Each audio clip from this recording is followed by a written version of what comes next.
Today, we're diving into a hit Korean drama titled Woman of Dignity. This story follows two very different women. First, we have our rich young lady, a wealthy, elegant woman struggling to maintain balance within a powerful household.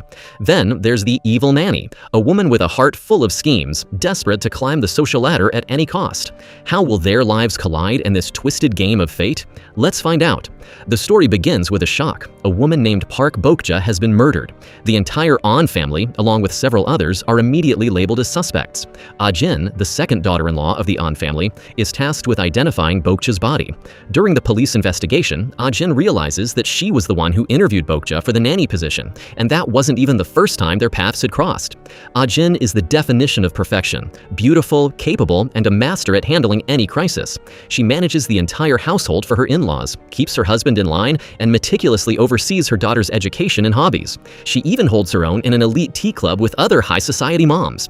When she needed a nanny for her bedridden father-in-law, she chose Boja because they seemed to click instantly, bonding over their knowledge of famous painters. On top of that, Boja appeared sincere and hardworking, even flattering Ajin's beauty, which made Ajin feel she had found the perfect fit. However, the moment Boja steps out of the house, her mask falls off. Her warm smile vanishes, replaced by a cold, calculating stare. Flashback to 3 months ago. Ajin took her father-in-law, Mr. An, to physical therapy. Boja had already set her sights on this wealthy family and began digging for intel through Mr. An's instructor. She learns the family's dirty laundry. The eldest son is a convicted murderer exiled to the US, and the younger son, Ajin's husband, is basically incompetent. Armed with this knowledge, Boja manipulates the instructor into suggesting a nanny to Mr. An, which leads to her interview with the family. Back at the house, Ajin shares the news of the new hire during dinner. The cautious eldest daughter-in-law is skeptical, thinking Boja is way too young for the job. She wants a full background check, fearing Boja has hidden motives for entering their home. But Mr. An doesn't care about any of that. He only has one requirement. Is the nanny pretty? To him, surrounded by beauty is the only thing that keeps him in a good mood. Meanwhile, Ajin spends her time investing in talented artists, and her latest project is supporting a painter named Sung-hee. To show her gratitude, Sung-hee invites Ajin's daughter to take art lessons at her home, and Ajin happily agrees. Back at the mansion, Boja starts her move. While helping Mr. An sit up, she intentionally lets him lean against her chest. Mr. An, a man who clearly has a soft spot for women, immediately gives her a passing grade. The eldest daughter-in-law catches Boja leaving Mr. An's room and is immediately displeased. When Boja asks to use Mr. An's private bathroom, the daughter-in-law shuts her down, stating that the help should use the bathroom on the second floor. Boja doesn't back down, firing back at the daughter-in-law's nosiness and claiming she's just protecting herself, even comparing her unfavorably to Ajin. This only fuels the daughter-in-law's suspicions. Later, while walking up the stairs, Boja intentionally fakes a fall, making enough noise to wake up Mr. An. When he rolls out in his wheelchair to investigate, Boja uses her most manipulative, soft voice to complain about the bathroom incident. The plan works perfectly. Mr. An scolds his own daughter-in-law and grants Boja full permission to use his private bathroom. As all this drama unfolds, Ajin's secretary drops her daughter off at Sung-hee's house for the art lesson. When the class ends, the secretary is busy, so Ajin asks her husband to go pick up their daughter. As for Ajin, she heads straight back home to settle the growing conflict between Boja and her sister-in-law. Things are starting to get heated in the An household. Boja initially offers to eat dinner with the other nanny, but Mr. An, who is clearly smitten, insists that she joins the family at the main table. Boja plays it humble, suggesting the eldest daughter-in-law might not be happy about it, but Mr. An couldn't care less. He makes it clear, Boja is eating with them, and that's final. As Ajin arrives at her father-in-law's house, she happens to cross paths with Boja on her way out. During dinner, Ajin checks in with her father-in-law to see if he's satisfied with the new nanny. When the old man turns the question to the eldest daughter-in-law, she keeps it brief, saying she'll give her feedback later. But once they're alone, the eldest daughter-in-law pulls Ajin aside with a serious warning. Boja is a cunning, manipulative woman, and they need to get rid of her immediately. Seeing her sister-in-law's distress, Ajin agrees and decides it's time to push Boja out of the house as soon as possible. Meanwhile, drama is brewing on another front. Ajin's husband heads over to the artist Sung-hee's house to pick up their daughter after her lesson. But the moment the door opens, he's struck by a literal bolt of lightning. It's love at first sight. Sung-hee invites him in to wait, and he happily agrees, even staying for dinner. During the meal, the artist notices a bit of sauce on his lip and reaches out to wipe it off for him. That small touch is all it takes. He is now completely hooked. Oblivious to her husband's wandering heart, Ajin is focused on her daughter's education, taking her to an important exam. Little does she know, the artist has also taken an interest in her husband and is already asking others how the two of them met. Back at the mansion, Boja is doing everything in her power to keep Mr. An happy. On the surface, Ajin's life still looks perfect. She's cooking breakfast for her family and praising her daughter's artistic talent, all while planning to fulfill the eldest daughter-in-law's request to fire Boja. However, Boja takes the initiative to start cooking and doing laundry specifically for Mr. An, an act of self-assertion that absolutely infuriates the eldest daughter-in-law. Ajin is ready to settle the matter and let her go, but when she hears her father-in-law raving about how great the nanny is, she decides to call off the plan. Interestingly, Boja actually genuinely likes Ajin. Unlike other wealthy women, Ajin is kind and treats everyone with respect, which makes Boja feel truly valued for the first time. But the plot thickens. Ajin's husband officially opens his heart to the artist, boldly sending her a cake with a note that's just as cheesy as the dessert, sweeter than your smile. At the same time, Boja takes a massive risk. She kisses Mr. An. The kiss works like a charm, leaving the old man completely infatuated. As Boja leaves the room, she locks eyes with the eldest daughter-in-law, who glares at her with pure hatred. Meanwhile, Ajin receives a call from the school principal. Her daughter got a perfect score in math, the only one in the whole school. She's so happy she bursts into tears, completely unaware that her husband is starting an affair, and a calculating predator has officially moved into her family. In her spare time, Ajin attends a psychology course, where she meets a man named Kang. During their chat, Kang bluntly tells her that her makeup is a bit too heavy. Ajin doesn't hold back, firing back that he clearly isn't good at talking to women. She tells him that a good man only needs to say one thing, that a woman is beautiful, beautiful, and beautiful. Taking the hint, Kang repeats the word beautiful 3 times when Ajin asks for his opinion of her. After class, Ajin learns from friends that Kang's wife passed away a long time ago, leaving her feeling surprised and deeply embarrassed by her earlier comments. The episode ends on a cliffhanger. The eldest daughter-in-law returns home and accidentally overhears Boja on a suspicious phone call talking about her deaths. Seeing her chance to finally strike, she marches toward Mr. An's room, determined to expose Boja's secret once and for all. The power struggle in the An household is reaching a breaking point. Just as the eldest daughter-in-law tries to make a move, Boja shuts her down, taking full control of the chairman's schedule and even bossing around the family driver. The eldest daughter-in-law is left absolutely stunned by her boldness. Boja then takes Mr. An out for some fresh air. In a rare vulnerable moment, the old man recites a poem and confesses that he never finished high school, admitting he's always felt insecure about it. He tells Boja she doesn't need to put on a fake Seoul accent around him and should just use her natural provincial voice. For the first time, Boja actually feels a flicker of guilt and gratitude. Meanwhile, the eldest daughter-in-law, feeling defeated, gets drunk and spills the tea to Ajin, claiming that the chairman and Boja are officially dating. To help her blow off some steam, Ajin takes her to a karaoke bar to scream her frustrations away. On the other side of town, Ajin's husband picks up their daughter, but spends his time sending flowers to his mistress, the artist Sung-hee. Inside the bouquet, she finds 2 tickets to a play, a clear sign that things are heating up. The next day, Ajin decides she has to fire Boja to protect her sister-in-law. Before the eldest daughter-in-law leaves for work, she says a pointed, calculated goodbye to the chairman, throwing a sharp glare at Boja on her way out. But when Ajin arrives to do the deed, she finds Boja and Mr. An dancing happily together in the soft sunlight. The scene is so warm and peaceful that Ajin's heart softens. Mr. An's trust in Boja is now absolute. He even buys her a luxury handbag. He sends her on a shopping spree with the driver to buy designer clothes, shoes, and jewelry. Boja can't believe her luck, but there's a dark side to it. While at the store, she locks herself in the bathroom, meticulously cleans a luxury bag that isn't truly hers yet, and breaks down in tears. When she returns to the mansion loaded with luxury shopping bags, the eldest daughter-in-law loses her temper and slaps Boja right across the face. Without a word of warning, Boja disappears. Mr. An is absolutely livid, interrogating his sons and daughters-in-law about her whereabouts. Ajin tries to calm him down, promising that Boja will return in a few days. However, the eldest daughter-in-law confesses that she lashed out because Boja was flaunting luxuries she could never have. Is it all because she made the chairman happy? Mr. An explodes, telling the eldest daughter-in-law that if she doesn't find Boja, he'll kick her and her son out of the house for good.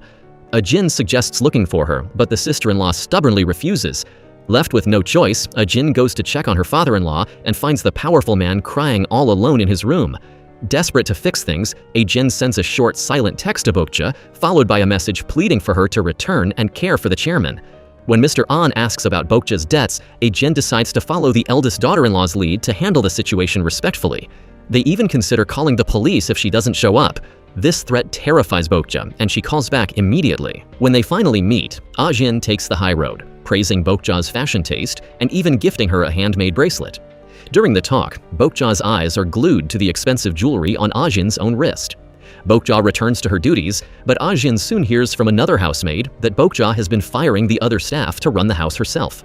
Ajin gives Boja a stern warning. From now on, the eldest daughter-in-law will be the one managing her salary. Meanwhile, the husband and the artist have officially started dating. Over dinner, they discuss their situation. The artist tries to pressure him into giving her an official title, basically wanting him to leave his wife. But the husband has no intention of getting a divorce. He wants to keep their affair a secret. The artist is clearly dissatisfied. However, by the end of the night, their passion gets the better of them, and they cross a line that surprises them both. But that's nothing compared to the shock waiting back at the mansion. The eldest daughter-in-law walks in to find Boja and the chairman sharing the same bed. The situation escalates quickly as the eldest daughter-in-law rushes to inform Ajin about what she saw. Ajin is in total shock, and the two women finally come to the same conclusion. Boja is a truly wicked woman with a heart full of schemes. When Ajin returns home, she realizes her husband hasn't been back since early morning. He didn't take their daughter to school, and he isn't even carrying his cell phone. What she doesn't know is that he spent the early hours sneaking around with the artist. When he finally scurries back home, he feeds Ajin a classic lie. He claims he went for an early morning bike ride to get some exercise because he was feeling sluggish and wanted to get in shape. Ajin doesn't suspect a thing and tells him the scandalous news about Boja sleeping with his father.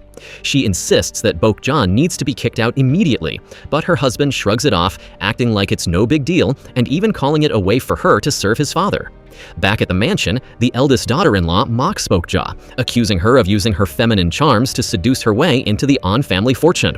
But Boja fires back with a venomous insult, telling the daughter-in-law that even if she had the charm, she still wouldn't be able to keep a man. Infuriated, the daughter-in-law slaps Boja across the face. Boja doesn't flinch. Instead, she coldly warns her that hitting someone is considered abuse and could land her in prison. Later, Ajin confronts Boja and, regardless of her excuses, decides to fire her. However, Boja performs, begging for one more chance. Ajin, feeling a moment of pity, decides to trust her one last time. But she's not being naive. She secretly asks her private secretary to dig up information on Boja and contacts Kang to run a full background check to verify her history before making her next move. In the afternoon, Ajin joins her friends for a high society tea party. The drama there is just as intense. Kyung-hee, one of the members, goes on a rant about married men having affairs, boldly claiming that sleeping with a married man is a crime. Another woman with long hair is also secretly cheating on her husband with a younger man. Ajin has known these dirty secrets for a long time and corners the woman in the restroom, warning her to stop her infidelity. Meanwhile, Boja is busy bonding with Mr. An over a movie. On the screen, there's a girl with a cat. Boja mentions that she always wanted a cat as a child to share her happiness with someone she loved, a story that Mr. An takes straight to heart. But Boja's true nature keeps slipping through. While cooking, she gets caught by another maid stealing a piece of crab to eat. She's already acting like the lady of the house, barking orders at the staff and telling them they aren't allowed to clean her room. But curiosity gets the best of the maid, who sneaks into Boja's room anyway. She opens Boja's notebook and finds chilling research notes about every member of the An family. Right at that moment, Boja catches her red-handed. Acting like she's already the boss, she repeats the warnings Ajin gave her that morning back to the maid. Afterward, Boja and Mr. An head out for physical therapy. On the way home, Boja stages a fake phone call from a debt collector. This calculated move works perfectly, pushing Mr. An to promise once again that he will pay off all her debts. Boja puts on a show of humble refusal, claiming she will stay and care for him forever just to repay his kindness. The episode ends with a massive bombshell. Kang finally gets back to Ajin with the investigation results. It turns out Boja is a professional con artist with a criminal record for fraud and corruption dating back 7 years. Disgusted and finished with the games, Ajin returns home and drops the hammer. She demands that Boja resign immediately. The tension is reaching a boiling point. When Ajin confronts Boja to fire her, the nanny desperately pleads to stay just until the chairman's upcoming birthday party. Ajin initially stands her ground with a firm no, but Boja starts her master manipulation. She tells Ajin that Mr. An already paid off her massive debts, and it would be heartless to leave without saying a word. She even admits she went to prison for fraud years ago, claiming she had her own reasons for doing it. Once again, Ajin's soft heart gets the better of her, and she gives Boja one last chance. Meanwhile, Ajin's husband thinks he's a genius spy. Every day, he pretends to go for a bike ride, pedals to a safe spot, locks up his bike, and then hops in a taxi to sneak over to the artist's house. But he's not as slick as he thinks. One of Ajin's friends, the one with the short hair, spots him out on a date with the artist. Instead of panicking, the husband deludes himself into thinking they're just meeting for business and that he has nothing to fear. Later, that same friend, Kyoke, spills the tea to Ajin. She mentions seeing Ajin's husband dining with a beautiful young woman and asks if he could be having an affair. Ajin just laughs it off, completely trusting her husband. The conversation then shifts to the scandalous lives of the rich, how cheating husbands hit the clubs while wealthy wives on yachts look for male managers to keep them company. Ajin finds the whole vibe disgusting. To set a boundary, she scolds her own male manager, kicks him out onto the deck, and orders him to spend his time feeding the birds instead. Back at the mansion, Mr. An is falling deeper under Bookja's spell. He takes her on a shopping spree for new clothes and even buys her a cat.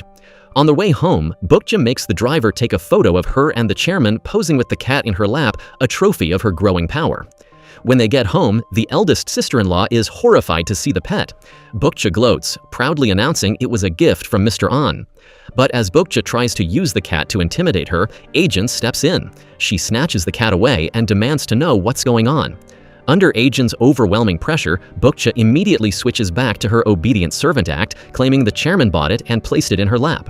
Ajin isn't buying it for a second. She knows her father-in-law is well aware that the sister-in-law is allergic to cat hair, so the story makes no sense. After Bookja tries to talk her way out of it, Ajin asks if she plans to take the cat when she leaves.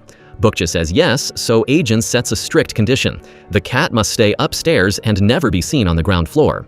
The sister-in-law is left shell-shocked. After Bookja retreats, Ajin tries to comfort her sister-in-law.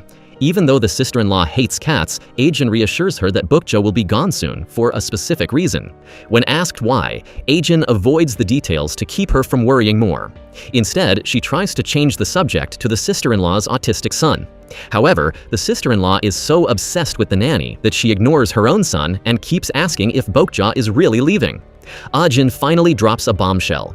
Bookja will leave after the birthday party, but only because Mr. An has already paid off all her debts. The sister-in-law's eyes nearly pop out of her head in shock. As Ajin prepares to leave, Bookja comes downstairs to see her off, but the sister-in-law blocks her path. She mocks Bookja, poking her aggressively with her finger and reminding her to keep that cat hidden and follow the rules. As the sister-in-law walks away, Bookja's face transforms into a mask of pure hatred and rage. You can see the gears turning. She's already hatching a sophisticated revenge plan. Later that night, she quietly slips out of her room. The episode ends with a chilling moment at the artist's house. While Ajin's daughter is supposed to be studying in another room, the artist leaves the girl alone to flirt and joke around with Ajin's husband in the living room.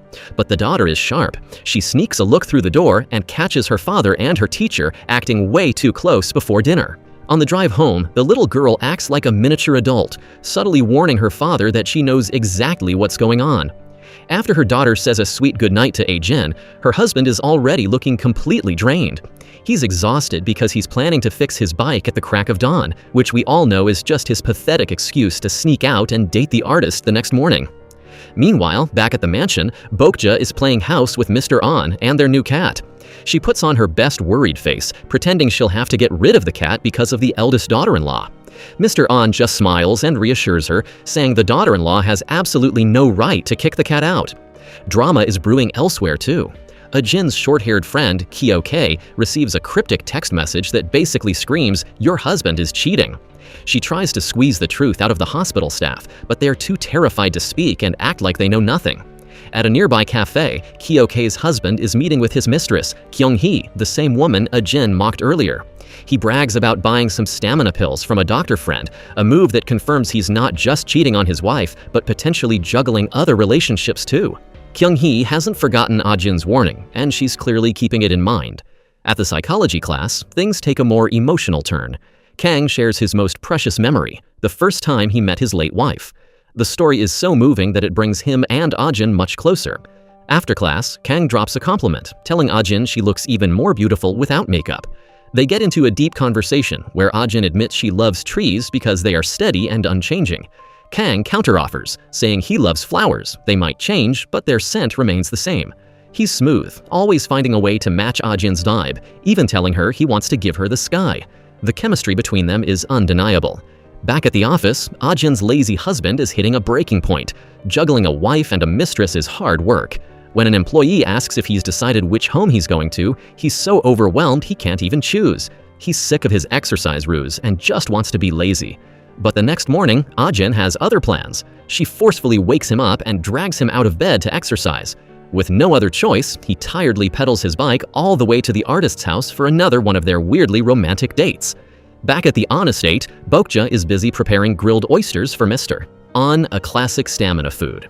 The maid warns her that the chairman doesn't eat oysters, but Boja confidently shuts her down, saying from now on, he will.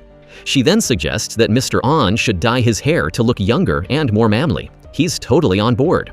As she leaves the room, Boja makes a point to provocatively sway her hips to keep the old man's eyes glued to her. But Boja's mask is starting to slip. The maid, who has been suspicious all along, finally reports everything to Ajin. She calls Boja a total actress, revealing that she fakes her provincial accent for the chairman but speaks perfect Seoul dialect to everyone else, and that she's been secretly studying the family's private info. Shocked, Ajin goes straight to her father-in-law.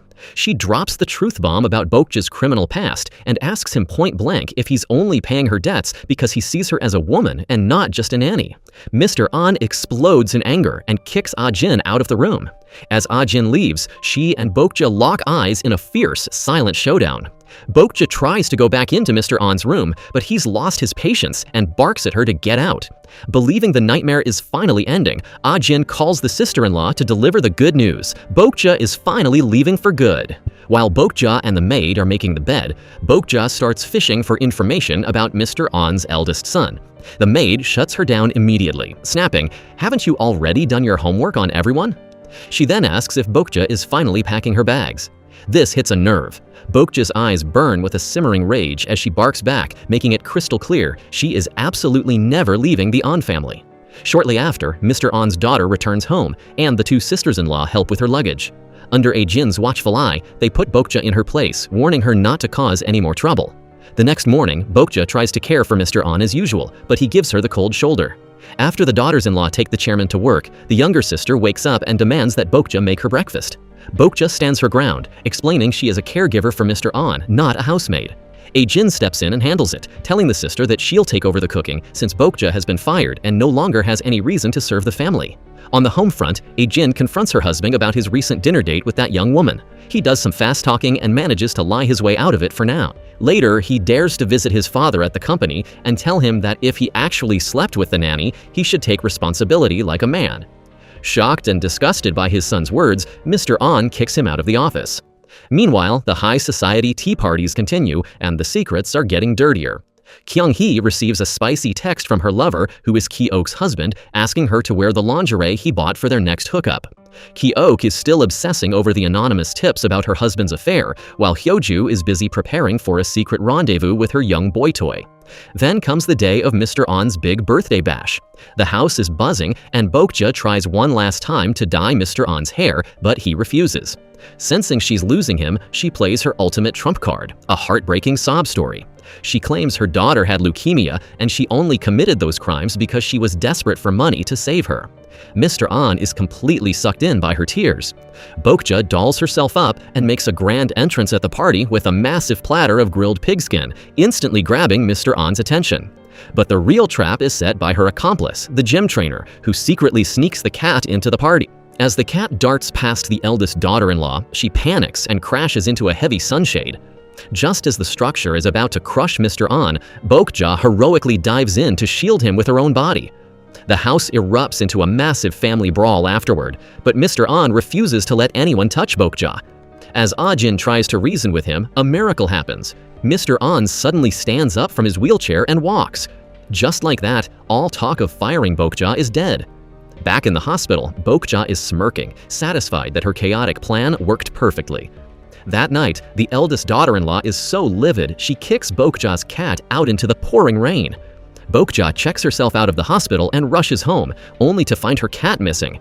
She frantically searches in the rain until she finds her pet, and then she loses it. In a fit of rage, she kicks the eldest daughter-in-law out of the house. With nowhere else to go, the son runs to Ajin begging for help. Ajin is fuming. She marches straight to the mansion and demands to know why Boja is acting like a tyrant. Boja coldly fires back, saying she's just giving back exactly what she received. But Ajin locks eyes with her, her voice full of authority as she delivers a final warning. "Stop it right now, Boja." Boja was shaking like she'd just been electrocuted, but even then she refused to back down. Instead of apologizing, she lashed out at the eldest daughter-in-law, accusing her of looking down on her and for the heartless act of kicking her own son out. Boja coldly declared that she wanted the sister-in-law to feel the exact same pain, the agony of losing a child.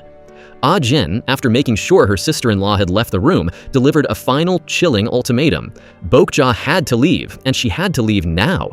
Boja broke down in tears, but through her sobbing, she showed a terrifying resolve. She was never, ever leaving that house. Ajin just gave a cold laugh and asked, "What is it that you actually want?" Meanwhile, Mr. An was on his way to visit Boja in the hospital, but he was intercepted by his daughter, who literally blocked his car door. She pleaded with him, warning that Boja had already snuck back to the house and was trying to manipulate him into leaving her his entire fortune. Mr. An was clearly annoyed by the interference. Back at the mansion, just as Boja was about to answer Ajin's question, she spotted Mr. An walking in. In a split second, she switched back into victim mode and rushed to welcome him.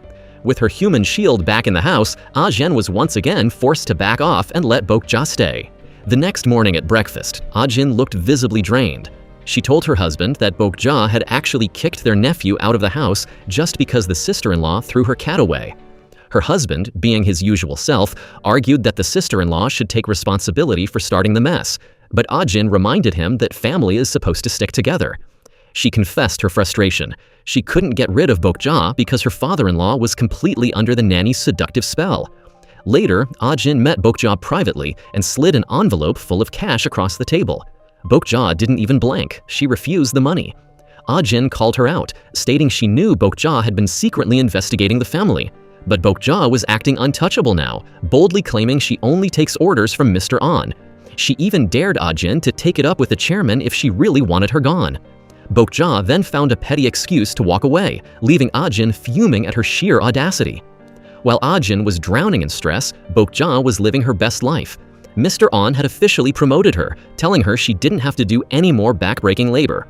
Feeling like the lady of the house, Boja called the other housemaid over and gave her a taste of her own medicine, mimicking Ajin's authoritative tone.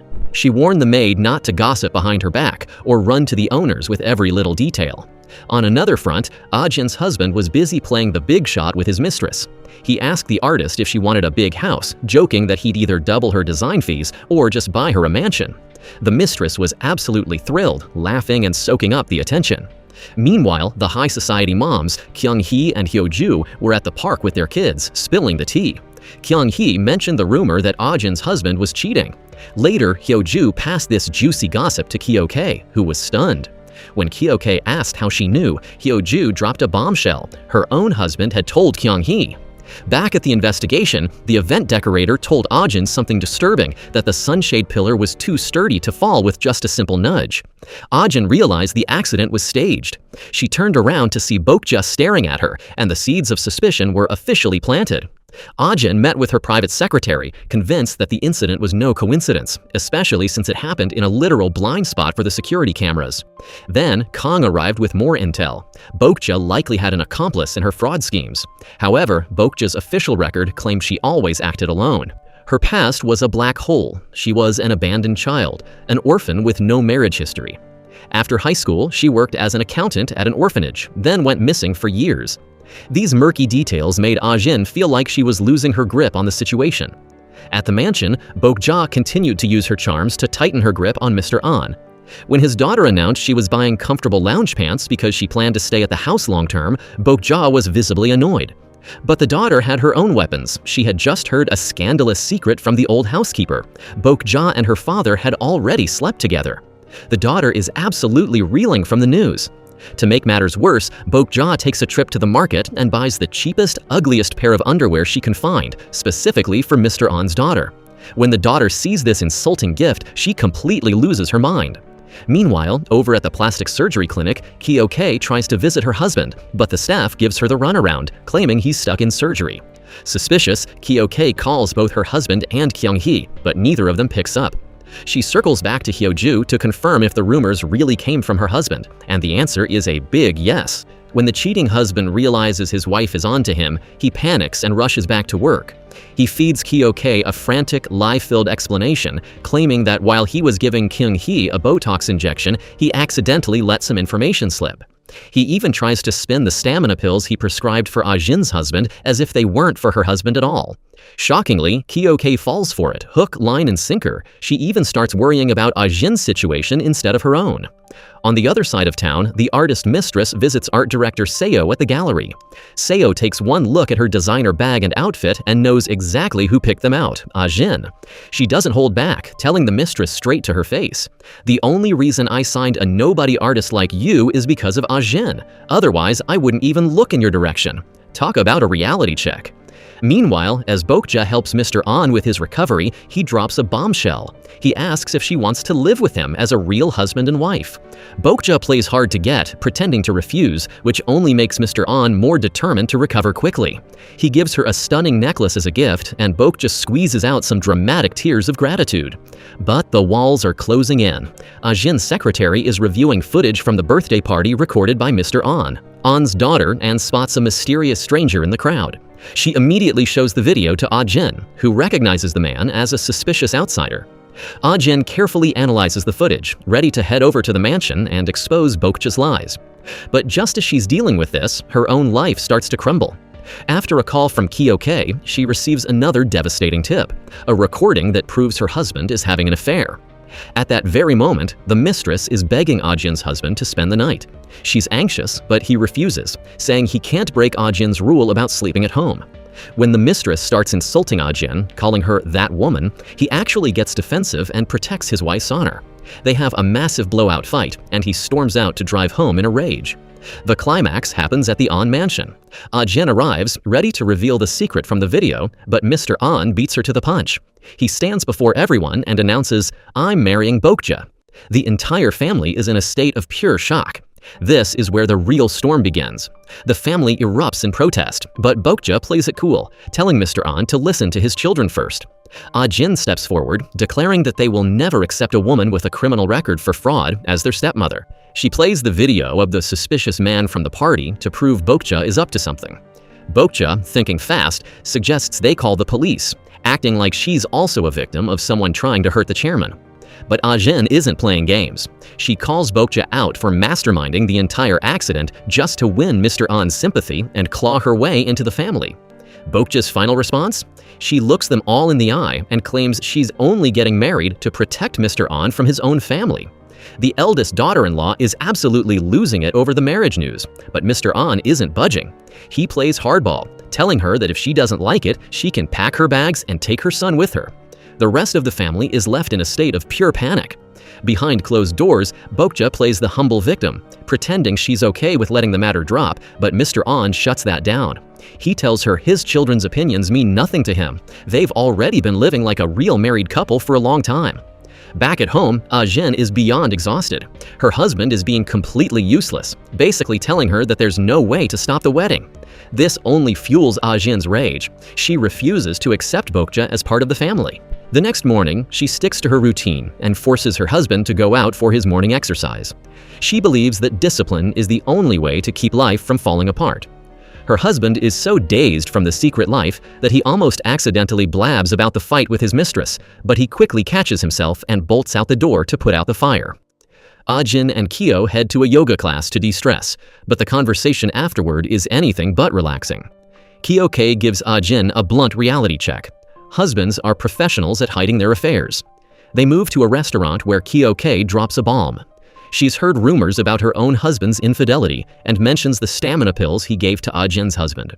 Ajin just laughs it off, thinking it's a big joke and that she knows her husband too well. She even flips the script, warning Kyoke to keep an eye on how other women are drawn to Director Chang's charm. Both women are blissfully unaware that their husbands are actually cheating. Back at Ajin's house, her husband finishes his ride and hands his clothes to the maid. But the maid notices something suspicious. His gear is actually drenched in sweat and smells completely different today. Usually, his exercise clothes don't smell like sweat at all. When the maid tells Ajin about this strange inconsistency, Ajin's intuition finally kicks in. She tells the maid to watch him like a hawk. For the first time, Ajin is starting to doubt her husband. Meanwhile, back at the mansion, Boja is busy tightening her grip on Mr. An. She drops a massive shocker, telling him she wants to have his baby. Mr. An is stunned, but it's clear she's playing the long game to secure her place in the family tree. On the other side of town, the tea club ladies are dealing with their own messy lives. Hyoju's husband buys a car for their kid, while she continues her secret affair with a younger man.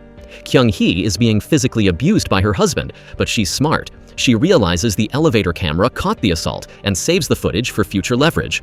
And Kyoke?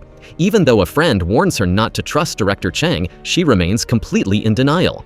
Ajin vents to her secretary about her two biggest headaches, her father-in-law's insane marriage to the nanny and the maid's warning about her husband.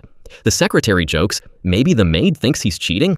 Suddenly, the realization hits Ajin like a ton of bricks. At that very moment, the artist mistress shows up at the husband's office to apologize for her behavior. He was ghosting her calls because he didn't like her demanding a title, but he can't stay mad for long. He pulls her close, comforting her with the ultimate lie, telling her that their love is his entire life. Just when you thought it couldn't get any more chaotic, Ajin decides to drop by her husband's office. She's almost at the door, but a nervous employee tries to block her, claiming her husband is busy with a guest. The employee rushes inside to warn him, only to catch the husband and the mistress locked in a passionate kiss. Panicked, the husband shoves the mistress under his desk just as Ajin walks in. He plays it cool and takes Ajin out for lunch, but the tension is thick. At the restaurant, Ajin confronts him about the stamina pills and mentions that all her friends think he's cheating. Her husband doubles down on the lies, looking her in the eye and saying, "There's only one son in my world, and that's you." Ajin listens to his nonsense and gives him a stern warning: do not do anything shameful that would ruin this family's honor. Back at the mansion, Boja is literally helping Mr. An find his footing, guiding him through his recovery. But the chairman's daughter is watching with pure disgust. During dinner, the daughter begs to stay at the house until the inheritance is settled, admitting she's broke after her divorce. Mr. An shuts her down instantly, barking that he'll never give a dime to someone like her. Boja hides a smug smirk. As the daughter leaves, she spots that mysterious man from the birthday party hanging around the front gate. She runs back inside to tell her father and Boja. Boja acts surprised, but the moment she's alone, she sneaks off to call the man, who turns out to be a gym trainer.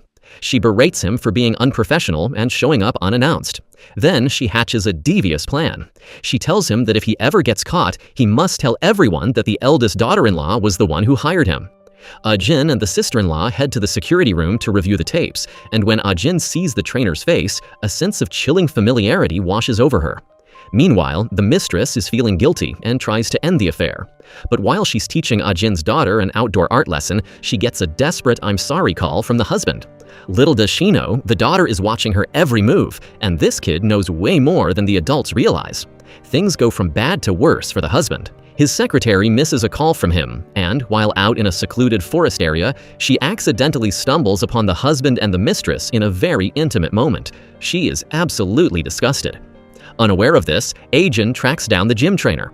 Following Bokja's script, the trainer lies through his teeth, telling Ajin that the eldest daughter-in-law hired him to stage the accident just to get rid of Bokja. Ajin is blindsided, but she actually falls for the lie. On the drive home, Ajin's daughter looks her father in the eye and asks point-blank if he's having an affair. Ba warns him, "If anyone hurts my mom, I won't let it slide." Ajin returns home and meets with her secretary. She asks about a phone call from earlier, but then tells the secretary to keep everything a secret for now. Back at the An house, Mr. An announces that Bokja is taking a trip to her hometown before the wedding. The family starts protesting again, but Ajin, completely misled by the trainer's lie, shocks everyone by volunteering to handle the wedding preparations herself. She tells the family that since the chairman has made up his mind, they have no choice but to support him. Bokja heads back to her roots and meets up with an old friend named Bang-soon. She brags that she's about to marry into an elite family and invites Bang-soon to come work with her as an accomplice. Back at the office, the secretary is vibrating with rage after what she witnessed in the woods. She drives straight to Ajin's house and corners her right in front of the family. Ajin seems to sense something is terribly wrong and tries to speak first, but the secretary looks like she's ready to blow the whole lid off the husband's secret life. The next morning, Ajin decides to take matters into her own hands. She secretly tails her husband, watching as he drives toward their neighborhood, but then he ditches his car for a taxi and heads straight to his mistress's house. Confirmed. Devastated but resolute, Ajin blasts music she never dared to listen to before, crying as she remembers her late father, the only man in the world she ever truly trusted. Back at home, she puts on a mask of perfect calm, comforting her mother over the phone and firing a nosy maid who was asking too many questions. She then meets her secretary to get the full story. The secretary spills everything. Her husband had used picking up their daughter as an excuse to flirt with the artist in the park multiple times. Ajin breaks down in tears. The betrayal is 100% real. At the On mansion, the family is in chaos. The daughter advises the sister-in-law not to take the eldest son away and even calls her brother, the husband in the US, to come home and stop the wedding. Ajin arrives to discuss the ceremony and, surprisingly, convinces everyone to agree to it. Her logic? If they keep fighting, the chairman will just leave the family and get scammed anyway. Plus, Ajin has her own secret plan to handle Boja. Later, she meets Kang to vent. Even though she's acting tough, Kang senses her deep pain. They grab drinks at a small restaurant where Kang drops some wisdom. People make mistakes, but when someone knows they are wrong and keeps doing it, the hurt they cause is unforgivable. Ajin, still trying to process the pain, tries to make excuses for her husband, probably just to make herself feel better. Meanwhile, Boja visits her old hometown, standing in front of her childhood home and reliving the miserable memories of being a poor, lonely girl. She returns to the On mansion with some local bread, claiming she just wants to be happy. Mr. On smiles and tells her that Ajin has already prepared her wedding jewelry, causing Boja to burst into tears. That night, Ajin's husband has a literal nightmare that she's trying to kill him. He wakes up in a cold sweat, unaware that earlier that morning, Ajin had actually slashed his bike tires. Karma hits him hard on his next ride. He has a massive accident and ends up in the hospital with multiple broken bones. Ajin stands over his bed and gives him a chillingly dry warning. You really shouldn't be exercising so much lately. Ajin then takes Boja wedding dress shopping. Boja is all smiles, praising Ajin's impeccable taste. When Ajin asks about her family, Boja claims her parents are dead and she has no contact with relatives. Hearing this, Ajin decides to keep the wedding small. As they sit for tea, discussing how they will address each other after the wedding, Boja drops a massive bombshell. She says she wants to be a good mother to Mr. On's children and even hints that she wants to have a baby with the old man. Ajin is absolutely floored by her audacity. The episode ends on a heavy note. After returning home, Ajin sets an 8 a.m. meeting with Kang for the next day. Kang tries to comfort her, telling her not to worry. After hanging up, Ajin sits down to the meal the maid prepared. She starts eating frantically, devouring the food like she's trying to fill an empty void inside her. Her daughter watches from the shadows, witnessing her mother's silent, heartbreaking breakdown. Ajin looks her daughter in the eye and tells her she doesn't have to go to art lessons anymore. To her surprise, the little girl agrees immediately, sensing her mom has a deep reason for it. Ajin is overcome with guilt and apologizes, but the daughter, who is wise beyond her years, hints that she knows what's going on and tells Ajin she should show more love to her father. Ajin can only hug her daughter, her heart breaking into pieces. When her husband stumbles home, Ajin sends the daughter to her room and corners him, demanding he join her for lunch the next day. She then calls the mistress and tells her the same thing, no more art lessons, and they are all meeting for lunch. The husband, still nursing his injuries, complains about not being able to wash his hair because of his sprained foot. Ajin hits him with some pure irony, saying, if your foot is that bad, you definitely shouldn't be out riding a bike. As she walks away, the husband sneaks a text to the artist, telling her they can't meet for a while, totally oblivious to the storm waiting for them tomorrow. The next morning, Kang arrives at the On mansion with a prenuptial agreement. The terms are crystal clear. Boja will only receive assets that Mr. On specifically gifts her. She has no claim to the rest of the family fortune. The entire family watches her like hawks, but after a moment of silence, Boja signs it without hesitation to prove her loyalty. The wedding is officially a go. Lunchtime arrives, and the mistress shows up at the restaurant first, followed by the husband. When they see each other, they freeze in total panic. Ajin walks in, looking absolutely radiant and confident. She catches the guilty looks they exchange and stares them down before inviting them to sit. She blows their secret wide open right then and there. The husband is too cowardly to even admit the affair, but the mistress, who has some serious nerve, actually claims their relationship is true love. Ajin isn't having it. She gives her husband a brutal choice: leave her and their daughter forever, or dump the mistress right now. He chooses Ajin instantly. She then delivers a chilling warning: if he ever cheats again, she will kill him. Turning to the mistress, Ajin calls her husband used goods, something she isn't ready to throw away yet, and she won't let anyone else scavenge her trash. She leaves the restaurant with her head held high, though her eyes show a flicker of sadness. Meanwhile, the daughter goes to her very last lesson at the mistress's house and leaves behind a parting gift, a drawing of a middle finger. Absolute savage. Over at the mansion, the eldest daughter-in-law picks up the eldest son from the airport. The moment they meet, her eyes are shifty and avoidant. It's clear they haven't been a real couple in years. Mr. An is furious and tries to kick his son out, but the son isn't going anywhere. He's back to claim his share of the inheritance. When Boja tries to play peacemaker, the son tells her to shut up and leave. Boja fires back, reminding him that she's becoming his stepmother tomorrow and demands respect.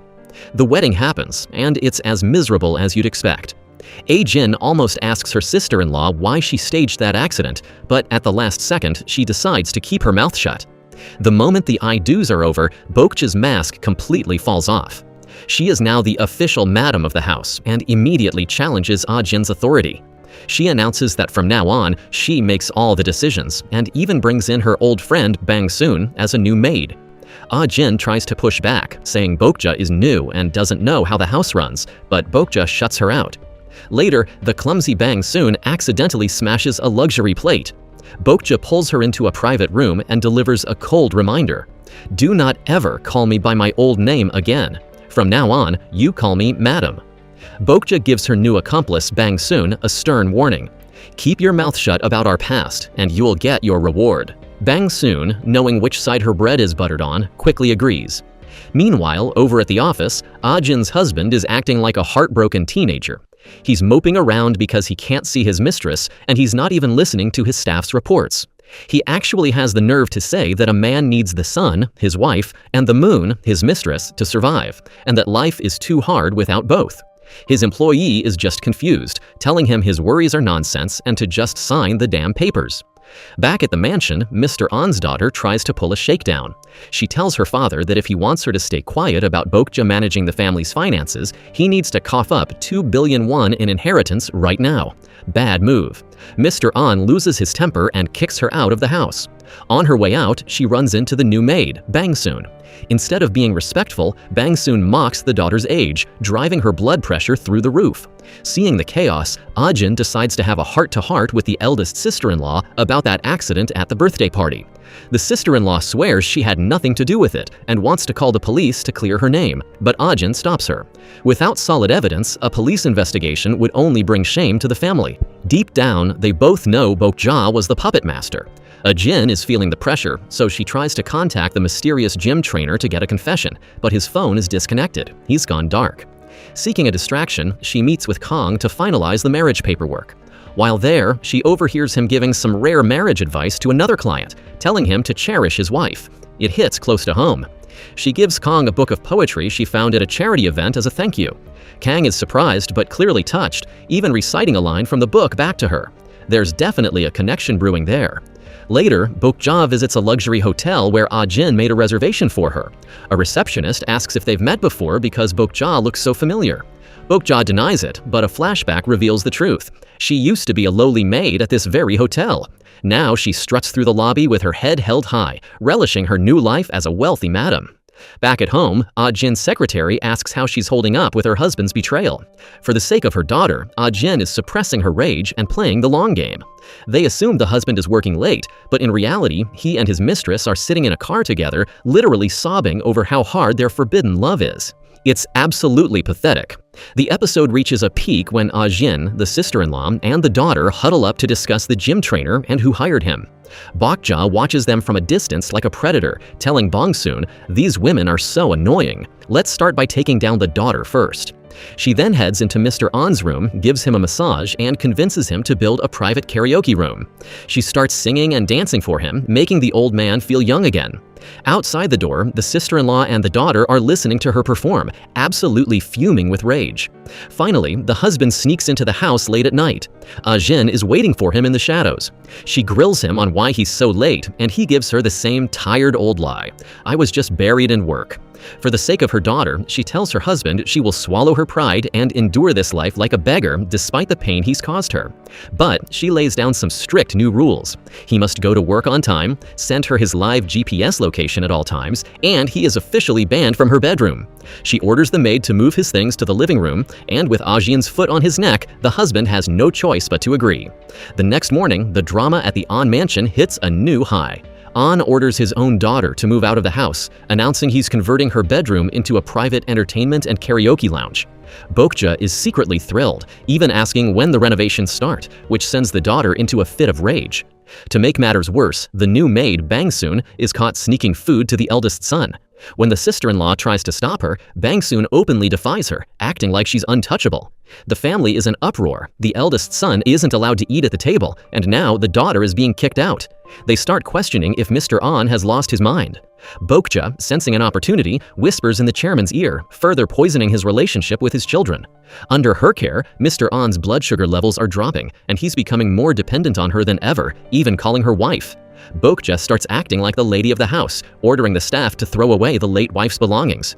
Surprisingly, Ajin decides to step back and let Boja manage the household affairs, including the family's ancestral rites and anniversaries. She hands over the power, but with one condition. Boja must apologize to the sister-in-law's emotionally fragile son. Boja agrees, and for a moment, she actually feels a sense of respect for Ajin. She realizes Ajin has a level of class the others don't. But don't let that fool you. Shortly after, Boja borrows Mr. On's car to go out, and he even promises to buy her a brand new one, a conversation the daughter happens to overhear, adding more fuel to the fire. Boja then takes Bangsoon to a seafood market to buy specific fish, openly admitting her plan. She wants to have a baby with Mr. On to secure her future. She hand-prepares the meal for him and gets extremely close to him while serving it. The daughter sees everything and realizes Boja is slowly seizing control of every corner of the house. Boja even tries to convince Mr. On to take Ajin's household management rights and give them to her, but Mr. On draws the line there, saying Ajin has always done a perfect job. Boja leaves the room fuming. On a lighter note, Ajin receives a text from Kang asking what she thought of that poetry book. As it turns out, Kang is the actual author. Ajin is a bit embarrassed and playfully asks if he thinks she's a fool. They share a rare, lighthearted moment of flirting over the phone. But back at the mansion, things are getting violent. The eldest son gets into a massive blowout with Mr. On, screaming that he was framed for that murder years ago and is actually innocent. The shouting wakes up the whole house. Boja steps in, drags Mr. On back to his room, and delivers a chilling threat to the eldest son. "If you want your wife and child to keep living here, you better listen to me. I'm the madam of this house now." The son tries to attack her, but his wife holds him back. Boja then manipulates Mr. On further, telling him they must have a baby together because his children treat her like garbage and she has no power of her own. Mr. On is full of apologies for her. Meanwhile, things at Ajin's house are cold as ice. While sitting in the living room, her husband receives a miss you text from his young mistress. He can't help himself and sneaks a phone call to her. That night, Ajin has a terrifying nightmare. She sees her husband, the mistress, and her daughter looking like a happy family, leaving her behind in the dust. She wakes up in a cold sweat only to get a sudden call from Boja, demanding they both come to the On mansion immediately. Ajin reaches out for her husband, but the bed is cold.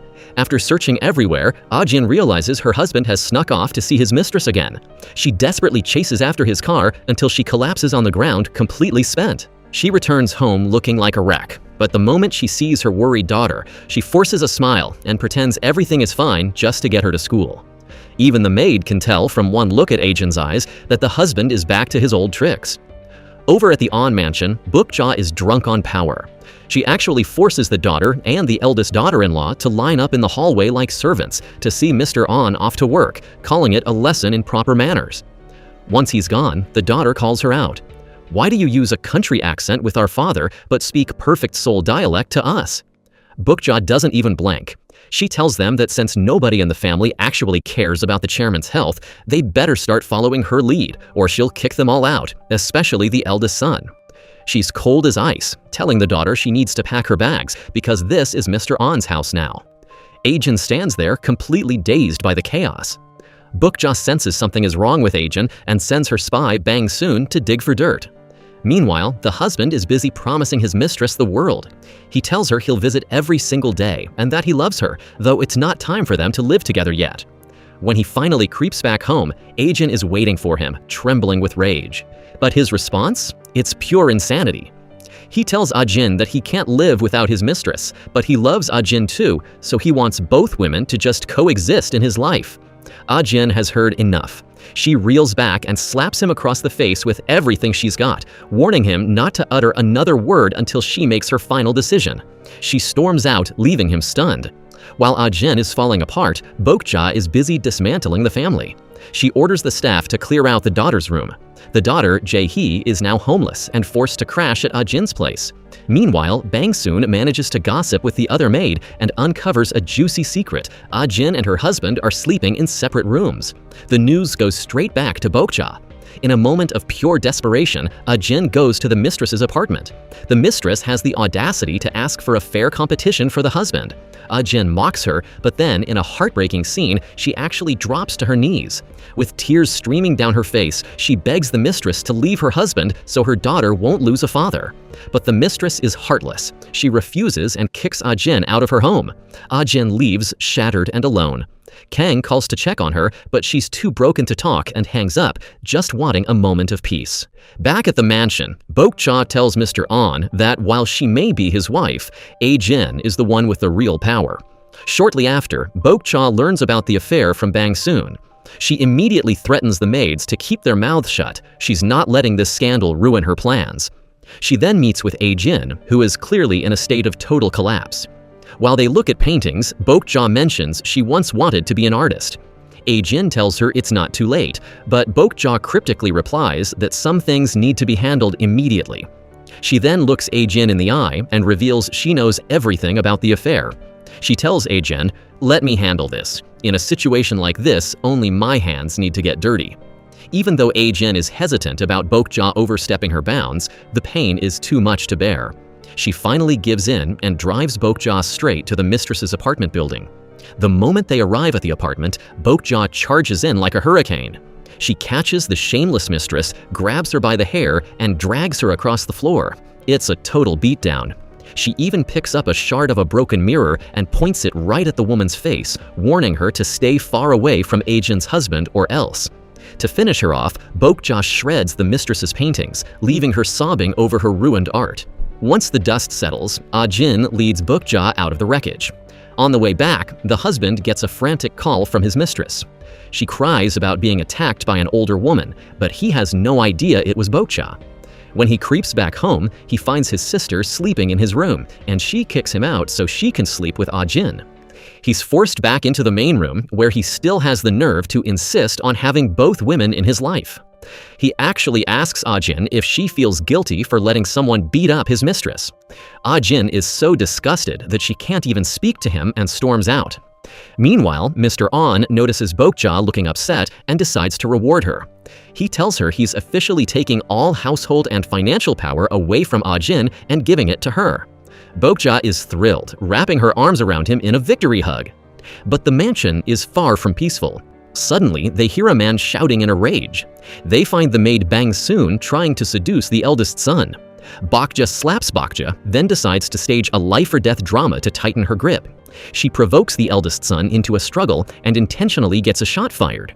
The bullet hits a ceiling light, and Bang Soon uses the chaos to call the cops. Ajin is stunned as she watches the police drag the eldest son away in handcuffs. Amidst the madness, Ajin finds a moment of peace with Kang. They meet for dinner, bonding over food and poetry. Their connection is growing warmer by the second, but Ajin is still carrying the weight of the world on her shoulders. Meanwhile, the husband sneaks off to see his mistress and asks her to draw a sketch of her attacker. When he sees the face, his jaw drops. It's Boja. He tries to play the hero, comforting the mistress and promising to find her a new place to live. On another front, art director Seo calls Ajin after hearing rumors from the housekeeper. She asks if the painter is really the husband's mistress and suggests blacklisting her from the art world as punishment.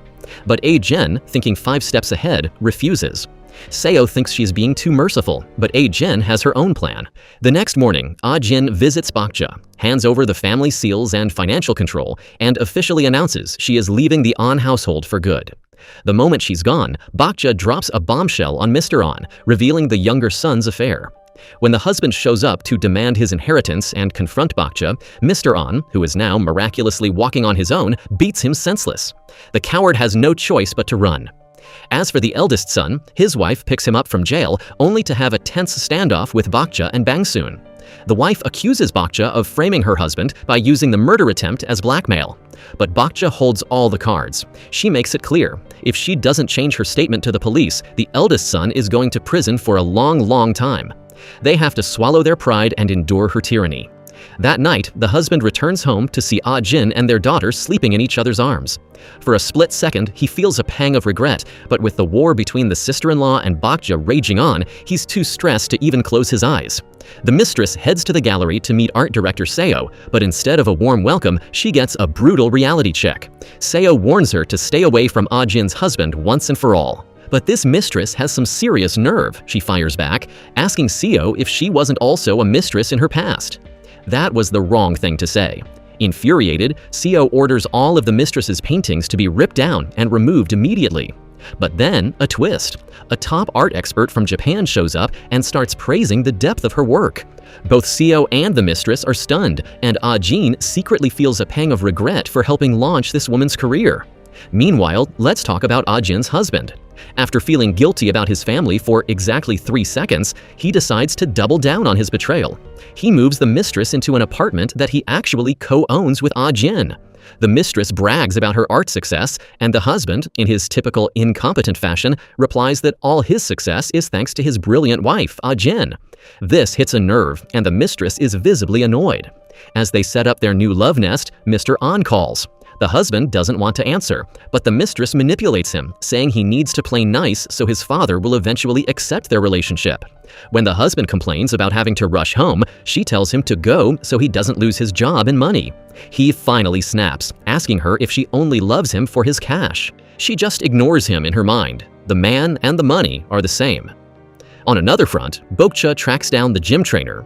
It turns out they have a deep, dark history. She reminds him of the years she sacrificed for him, even going to prison in his place. Now she wants her repayment. She wants him to finish off the eldest daughter-in-law.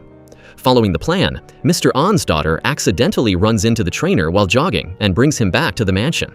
In front of the whole family, the trainer lies through his teeth, claiming the eldest daughter-in-law paid him to frame Boja for the accident. The sister-in-law is left defenseless. The family is so brainwashed they don't believe a word she says. With her enemies neutralized, Boja starts taking elite business classes. But even with all her power, her old insecurities haunt her. Surrounded by successful people, she's too ashamed to even say her real name. Her imposter syndrome is real. When Boja returns home, she meets Ajin and shows her a rare sign of genuine respect.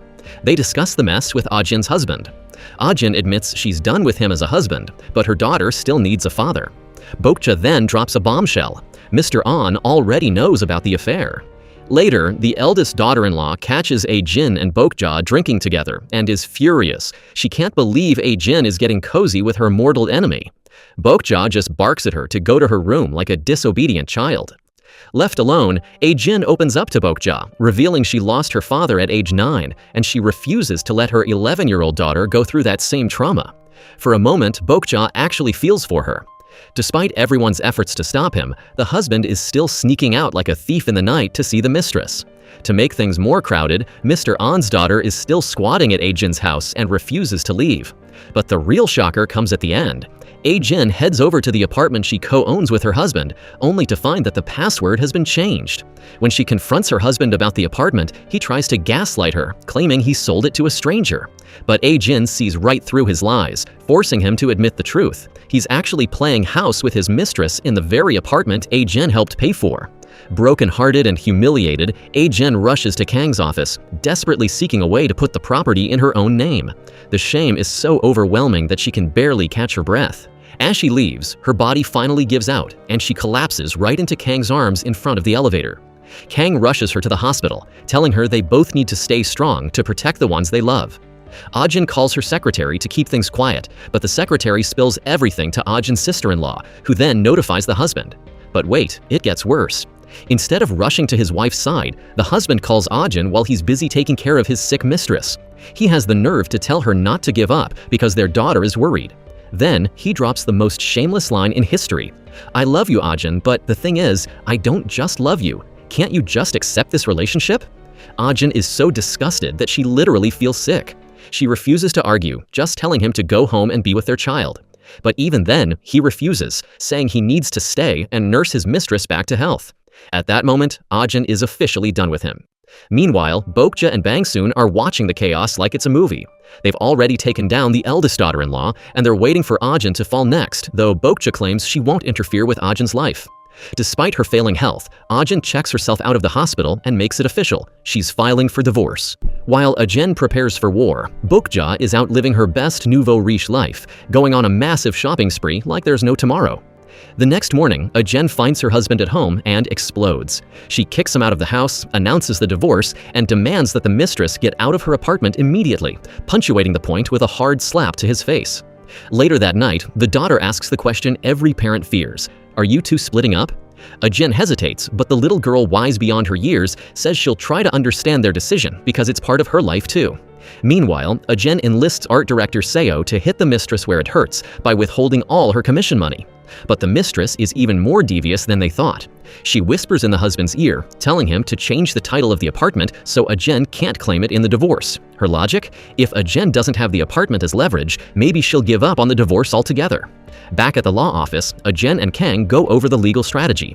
Kang points out every legal mistake the husband has made, building a bulletproof case. But the drama doesn't stop there. The An family business is suddenly hit with a massive scandal. It turns out the husband used cheap, low-quality materials for their products. Boja panics and calls Ajin to come save the day. As Ajin rushes off, Kang's assistant teases him about his feelings for her. Kang tries to play it cool, but you can see the hope burning in his eyes now that Ajin is finally going to be single. Ajin arrives at the mansion and systematically lists every step needed to save the company, while Boja takes notes like a student. Mr. An begs Ajin to step in and fix the mess, but she stands her ground. She refuses to help, stating clearly that she is divorcing her husband. She wants to walk away with her dignity intact, and she is officially done living with a man like that. Even Boja, in her own twisted way, can't help but respect Ajin's strength and resolve. Mr. An tries one last desperate move to save the family. He offers Ajin a massive amount of company shares if she will just stay married to his son.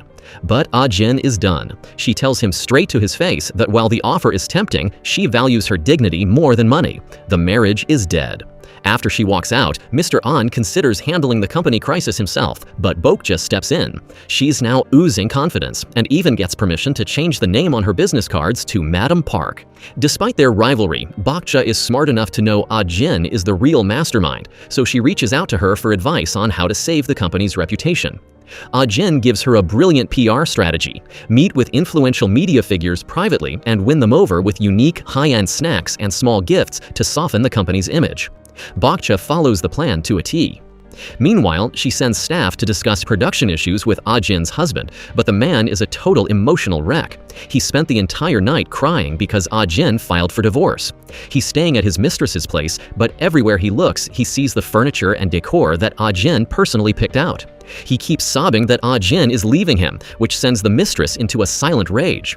She's stuck with this pathetic man, but her mother is only worried about one thing: did you get the house under your name yet? The mistress flashes a smug smile and confirms that the paperwork is already done. While the husband is drowning in self-pity, Boja is making power moves. She holds a press conference that leaves the whole country speechless. To prove the company's products are safe and organic, she literally starts eating the company's toilet paper right on live television.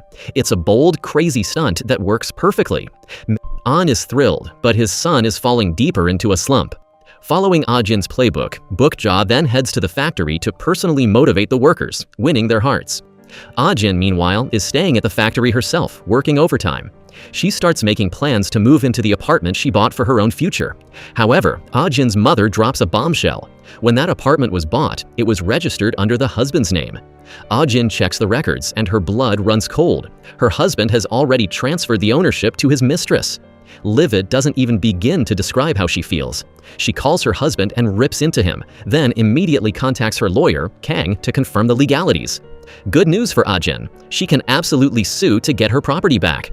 On another front, the eldest daughter-in-law is plotting her own revenge. She meets with a gym trainer, determined to take down Boja and secure company shares for her husband. She's playing dirty now. She tricks the trainer into a conversation, records him admitting they don't know each other, and uses the tape to blackmail him into doing her bidding. Terrified, the trainer calls Boja but is too scared to tell her what happened. The climax of the episode is pure insanity. The eldest son, pushed to the edge, marches into the company with a knife, heading straight for Boja. But he's no match for her. In a terrifying display of manipulation, Boja doesn't run. She actually lunges into the knife in front of everyone. She intentionally stabs herself to frame the son for attempted murder. As she's rushed to the hospital covered in blood, she leaves us with a chilling realization. To her, life isn't just a struggle, it's a total war, and she's playing for keeps. She shows up at the apartment decked out in a brand new outfit and custom-made sneakers, looking like she's ready for battle. Without breaking a sweat, she cracks the digital lock and immediately changes the code. The mistress is livid and threatens to call the police, but Ajin just smiles. She'd actually love for the cops to show up. When the mistress's mother tries to jump in with some nonsense excuses, Ajin shuts her down with a brutal reality check. She tells the mistress that she's just as foolish as her mother. Despite being young and capable of making her own money, she's chosen to be nothing more than a bed warmer for a married man. Even worse, her mother is cheering her on. Ajin makes it clear, just because the title was put in the mistress's name doesn't mean it legally belongs to her. Defeated by Ajin's logic, the mistress frantically calls the husband for help. At the same time, the husband is at the police station dealing with his brother, who just confessed to stabbing Boja. The eldest brother is acting completely erratically, and as the husband tries to make excuses for him, he gets a call from his mistress. Hearing the drama over the phone, the eldest brother is disgusted by his siblings' priorities. The police suggest they try to settle with Boja, but the brother stubbornly refuses. Over at the hospital, Boja hears that the family wants to settle. Her response? Cold as ice. She demands that the eldest son get down on his knees and beg for her forgiveness before she even considers it. She's also worried about the factory crisis, but she's playing her cards carefully. When the husband relays the message, the eldest son stands firm. He will never kneel to her. Meanwhile, Ajin's mother has officially reached her breaking point. She storms into her son-in-law's office after hearing about the affair from Ajin's secretary. The pathetic husband drops to his knees, begging her not to let Ajin divorce him. But then, he says something so incredibly shameless it's hard to believe. He asks the mother-in-law to help him convince Ajin to just live together with him and the mistress. This disgusting lack of shame earns him a well-deserved beating from his mother-in-law, right there in his office. Back at the mansion, Mr. An warns the eldest daughter-in-law and blames his son for the family's downfall. He calls Boja, praising her kindness, and orders the daughter-in-law to go to the hospital and apologize. This only makes the daughter-in-law's hatred for Boja burn hotter. She visits the hospital, but she isn't there to beg. When Boja refuses to forgive the son, the daughter-in-law plays her trump card, the secret recording of the gym trainer. She uses it to blackmail Boja into silence. Boja keeps a straight face until the woman leaves, then curses out her useless brother, the trainer, for being so incompetent. The drama moves back to the apartment where the husband finally arrives, and the police are called. Ajin calmly explains the messy situation to the officers. At first, the cops think the house belongs to the mistress because her name is on the title. But then, Kang arrives like a guardian angel. He provides the legal backup Ajin needs, asserting that the house rightfully belongs to her and that the legal paperwork to prove it is already in motion. Once the police leave, Ajin invites Kang inside and even compliments the toilet paper he bought. Kang helps her move the mistress's ugly painting into the storage room while the mistress watches, fuming and helpless. After Ajin sees Kang out, she has a cold talk with the mistress and her daughter to set the record straight. Suddenly, Ajin hears her mother screaming outside and realizes she's arrived at the house. The mother berates Ajin for keeping her in the dark about how bad things really were and sends her out to buy some beef noodle soup. The moment Ajin is out the door, the mother strikes. She delivers a massive slap to the mistress's face. When the mistress's mother tries to fight back, Ajin's mom grabs her by the hair, declaring that she spent her whole life raising Ajin to be elegant and refined, but today she's finally letting out all her bottled-up rage. The clash between the two mothers-in-law explodes into a full-blown physical brawl, with the secretary and the maid jumping into the fray. It's total chaos. Ajin returns home to find her living room in shambles, and right then, the husband walks in. He stands there, paralyzed, looking back and forth between Ajin's squad and his mistress's camp. He's completely out of his league. Ajin's maid prepares an elegant meal, but Ajin's mother is the new sheriff in town. She bans the husband from the dinner table, leaving the mistress and her mother hiding in their room like fugitives. The mistress's mother is starving and miserable, complaining that her stomach is empty. The daughter suggests they just go out to eat, but the mistress refuses in this twisted power struggle. Leaving the room means admitting defeat. Ajin, feeling the weight of the world, calls her daughter to hear her voice. Meanwhile, the mistress is fuming in the guest room, unable to sleep. The husband is stuck pathetically in the living room, and that's when Ajin walks out to deliver a stinging line. Life with both a wife and a mistress must be so exciting, right? The husband can only sigh. He tries to escape into his daughter's room, but Ajin blocks him, cold as ice. She reminds him that the divorce lawsuit is officially in motion. Right then, he gets a text from the mistress summoning him.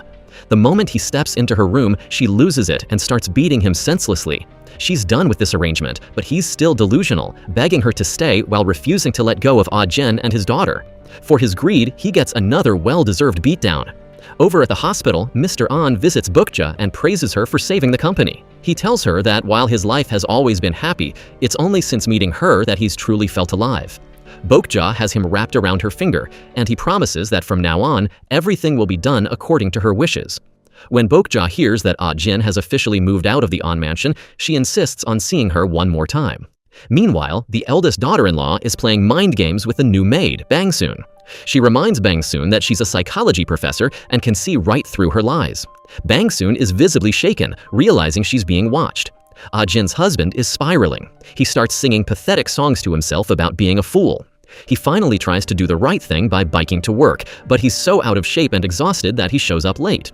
Mr. An has had enough. He strips his son of all management power, telling him that if he can't manage his own household, he has no business running a company. Ajin, on the other hand, tries to rebuild her life.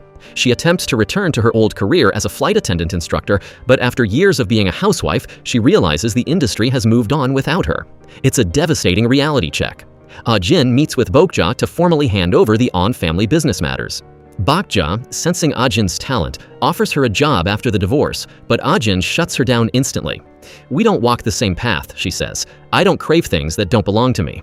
But behind her strong exterior, Ajin is breaking. She goes to her mother's house and finally lets the tears fall, sobbing that she just wanted to be happy. Her mother comforts her, reminding her that life is full of unfair turns. Then, her daughter walks in and delivers the most mature advice of all. "Mom, you don't have to be strong for me. Just follow your heart, because I'll always be on your side." Fueled by the love of her family, Ajin returns to her apartment.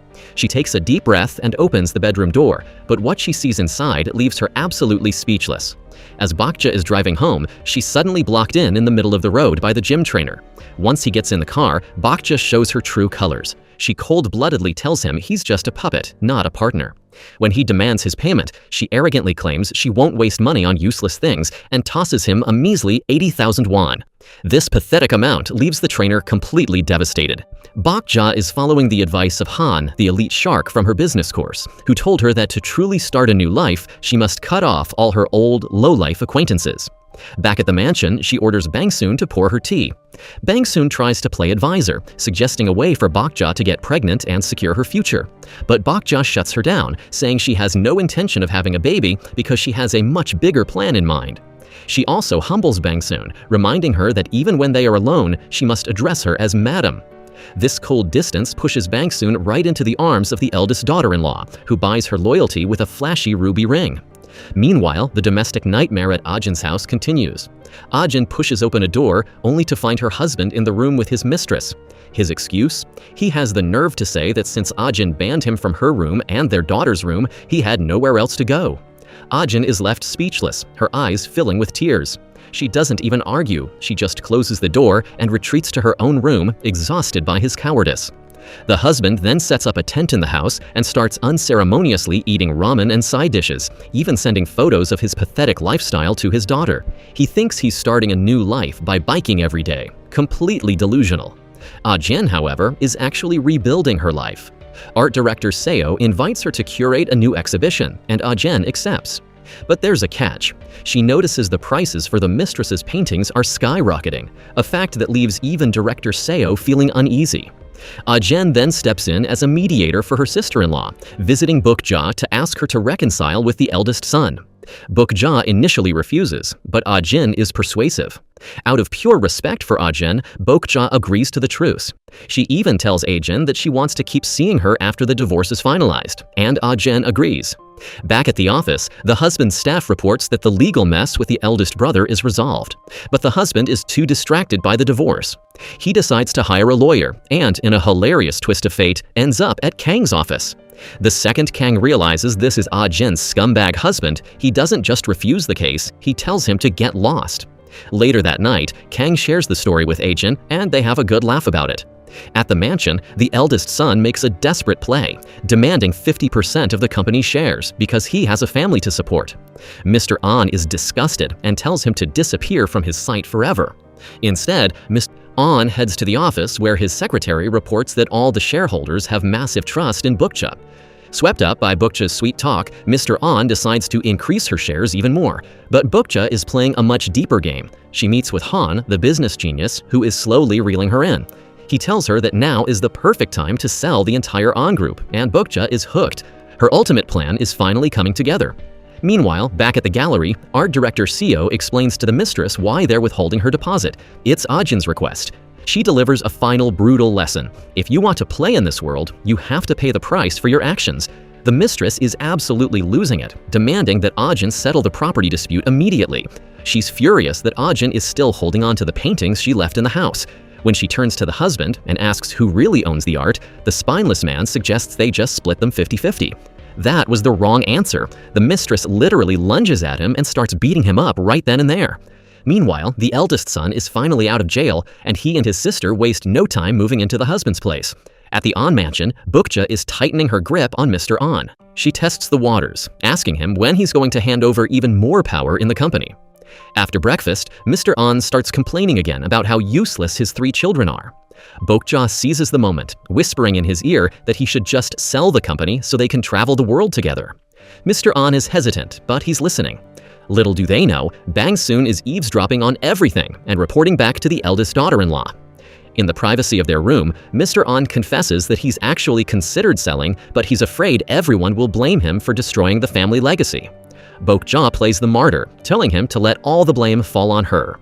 That's all it takes. Mr. An officially transfers every single one of his shares to Boja so she can finalize the sale. It's not long before Boja is signing the closing documents right in front of him. The trap is officially shut. Meanwhile, Ajin and her husband are in divorce mediation. Ajin is standing firm on the divorce, but the husband is still delusional. He blames her for the mess and dares to say that even though he cheated, he's still a responsible family man who cares for his wife and kid. The mediator has heard enough nonsense. They skip the negotiation and go straight to the transaction terms. As they leave, the husband finally realizes that Kang, the man he tried to hire, is actually Ajin's lawyer. The eldest daughter-in-law is now going full villain. Since the gym trainer previously framed her for hurting Boja, she decides to make his lie a reality. She blackmails him, demanding he turn Boja into a disabled person in exchange for a massive payout. Pushed into a corner, he has no choice but to agree.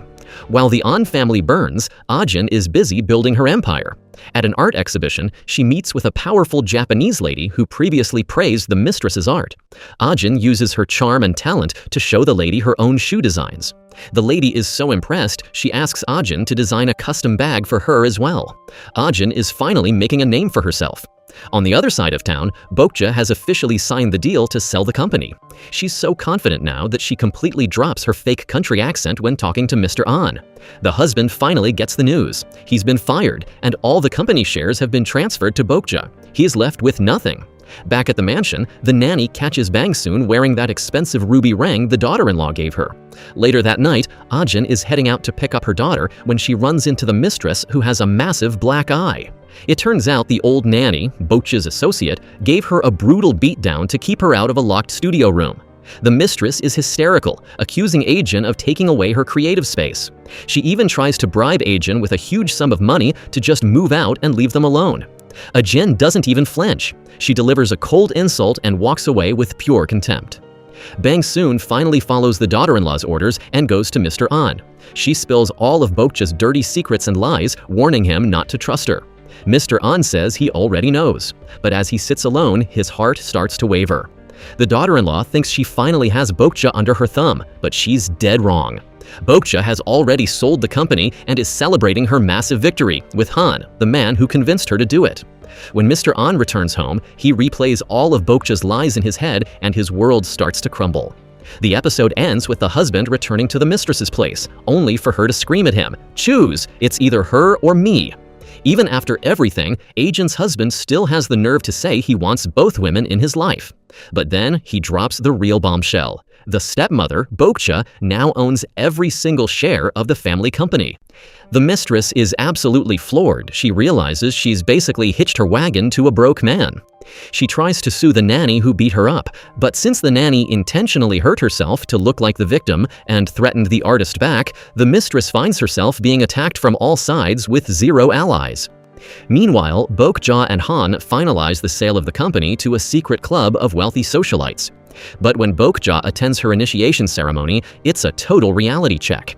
Instead of the sophisticated high society she imagined, it's just a group of rude, tacky women getting their fortunes told by a spiritual master.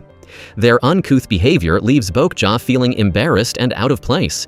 This isn't the dream life she sold her soul for. Once again, she finds herself thinking about Ajin and wondering what she is truly looking for in life. Boja has to literally talk herself back into her greed, whispering to herself, "I only care about the money." On the legal front, Ajin and Kang are moving at lightning speed. They're focusing on the divorce, the house ownership, and full custody of the daughter. Ajin is incredibly grateful for Kang's support. On the other hand, the husband still hasn't found a lawyer, but the mistress is already shopping for one to fight for the apartment. However, once she realizes the husband has zero shares in the company, she starts to have second thoughts about their future together. She suddenly remembers a commitment letter the husband wrote earlier, stating that the name change on the house title was just a formality and that he still technically owned it. Panicked that this might void her claim, she and her mother rush home to find that document before anyone else does. While the adults are at war, the husband takes his daughter out for dinner. The little girl is heartbreakingly mature, telling her father that no matter what anyone else thinks of him, she will always love him. She tells him she believes he must have his own reasons for what he did, leaving the husband in a puddle of tears. He's a mess, but he finally seems to realize the weight of what he's losing. Then comes Ajin's masterpiece of a plan. The president of the Neighborhood Women's Association pays a visit after hearing rumors that a wife and mistress are living under one roof. Instead of hiding, Ajin welcomes them in and proudly confirms she is the legal wife. Then she goes nuclear. She uses the entire neighborhood's public announcement system to broadcast a message to everyone. She calls out the indecent living situation and asks all residents to sign a petition to kick the mistress out of the community. The mistress is so humiliated by the public shaming that she's literally too embarrassed to show her face outside. The drama hits the national news. It's officially announced that every share of the On Group has been transferred to Boja. The whole world is in shock. Meanwhile, the clueless children are still arguing over shares that don't even belong to them anymore. Boja returns home to find Mr. An has seen the news. She tries to play it cool, telling him not to worry and that she'll handle it. Mr. An says he trusts her, but his silence is deafening. The bond is broken. Later, as Boja gets dressed up to go out, she realizes the trusting look in Mr. An's eyes has completely vanished. She finally fires Bang-soon for her betrayal. It's a cold goodbye. Bang-soon claims she betrayed her because Boja abandoned her first, but Boja fires back, saying she only abandoned her because she knew the betrayal was coming all along. Bang-soon is left in tears, but she's not the only one switching sides. The gym trainer has also officially decided to work for the eldest daughter-in-law to take Boja down. Ajin's daughter can sense the immense pressure her mother is under, but instead of being scared, the little girl is actually starting to feel protective and angry on her behalf. After tucking her daughter into bed, Ajin calls Boja to demand a face-to-face meeting. Boja, feeling untouchable now, blows her off, saying she's only free tomorrow. Why the delay? Because Boja is busy meeting with the 7 princesses, that elite club of wealthy women. She demands they hand over the cash immediately before the final sale of the company shares. The deal is struck and Boja is officially swimming in money. The next morning, Mr. An tells Boja that news of the company sale is leaking and buyers are circling. He looks her in the eye and tells her he doesn't want to lose her, expressing a deep, perhaps foolish trust in her. Boja snaps at him, acting offended that he'd even suggest she's up to something, and storms out. The second she's out of his sight, she calls the 7 princesses and tells them to speed up the transaction. It's a race against time. Meanwhile, at the divorce hearing, Ajin's husband, Jae-suk, has a sudden change of heart. He claims he's dumped the mistress and begs Ajin not to leave him, but Ajin is done. She looks him in the eye and admits she only chose him back then because he was attentive and rich, but now he's absolutely meaningless to her. The divorce is finalized, and Ajin is finally free. But the celebration is cut short. Back at the office, the company secretary delivers the fatal news to Mr. An. Boja has sold every single share to a private organization and has completely vanished. She's ghosting everyone. The shock is too much for Mr. An's heart. He collapses on the spot. Just as Ajin is experiencing her first moments of rebirth as a single woman, she gets the call that her former father-in-law is in the hospital. She calls Boja, but the woman is cold-blooded, stating flatly that she has no intention of ever returning to the An house to care for the old man. The An family is in a total tailspin, with everyone from the children to the employees pointing fingers at each other. Only Ajin, remembering the kindness Mr. An once showed her, actually goes to visit him. She learns the brutal truth. Boja sold the company to Han's firm, the same business genius from her class. Han arrives at the company as the new majority shareholder and representative, coldly explaining to the An children that their family legacy now belongs to him. He's already paid Boja her millions. The An children are spiraling into a state of pure, murderous rage. The eldest daughter-in-law decides right then and there that she's going to send Boja to the afterlife, and the eldest son is thinking the exact same thing. While the family burns, Boja has completely vanished into a life of luxury. She's hiding out in a high-end hotel, eating gourmet meals, and staring at the insane balance in her bank account. She's never seen this much money in her life. She lies on a king-sized bed covered in rose petals, but her sleep is far from peaceful. She has a terrifying nightmare of the daughter-in-law and the gym trainer giving her a lead salad, shooting her dead.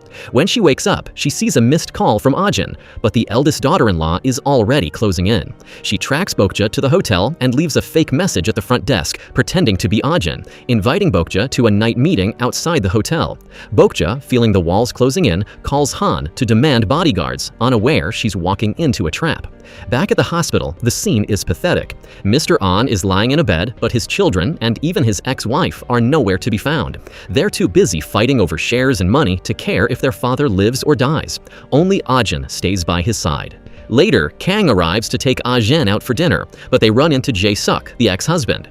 He pathetically tries to stop her, acting jealous and demanding she doesn't eat with the lawyer. But Ajin doesn't even give him the time of day. She walks away with her head held high, leaving her past behind once and for all. Jae-suk is becoming a green-eyed monster, convinced that a romance is blooming between Ajin and Kang. But while he's stewing in jealousy, the eldest son and his wife are finally making their move. The son hires 2 absolute idiots to infiltrate Boja's hotel, and even the gym trainer decides to jump into the fray. Both parties try to take her down, but they fail miserably. Boja's new elite bodyguards absolutely wreck the trainer, and the 2 thugs are caught before they can even get close. Once the trash is cleared, Boja walks right up to the eldest daughter-in-law's car and drops a bombshell.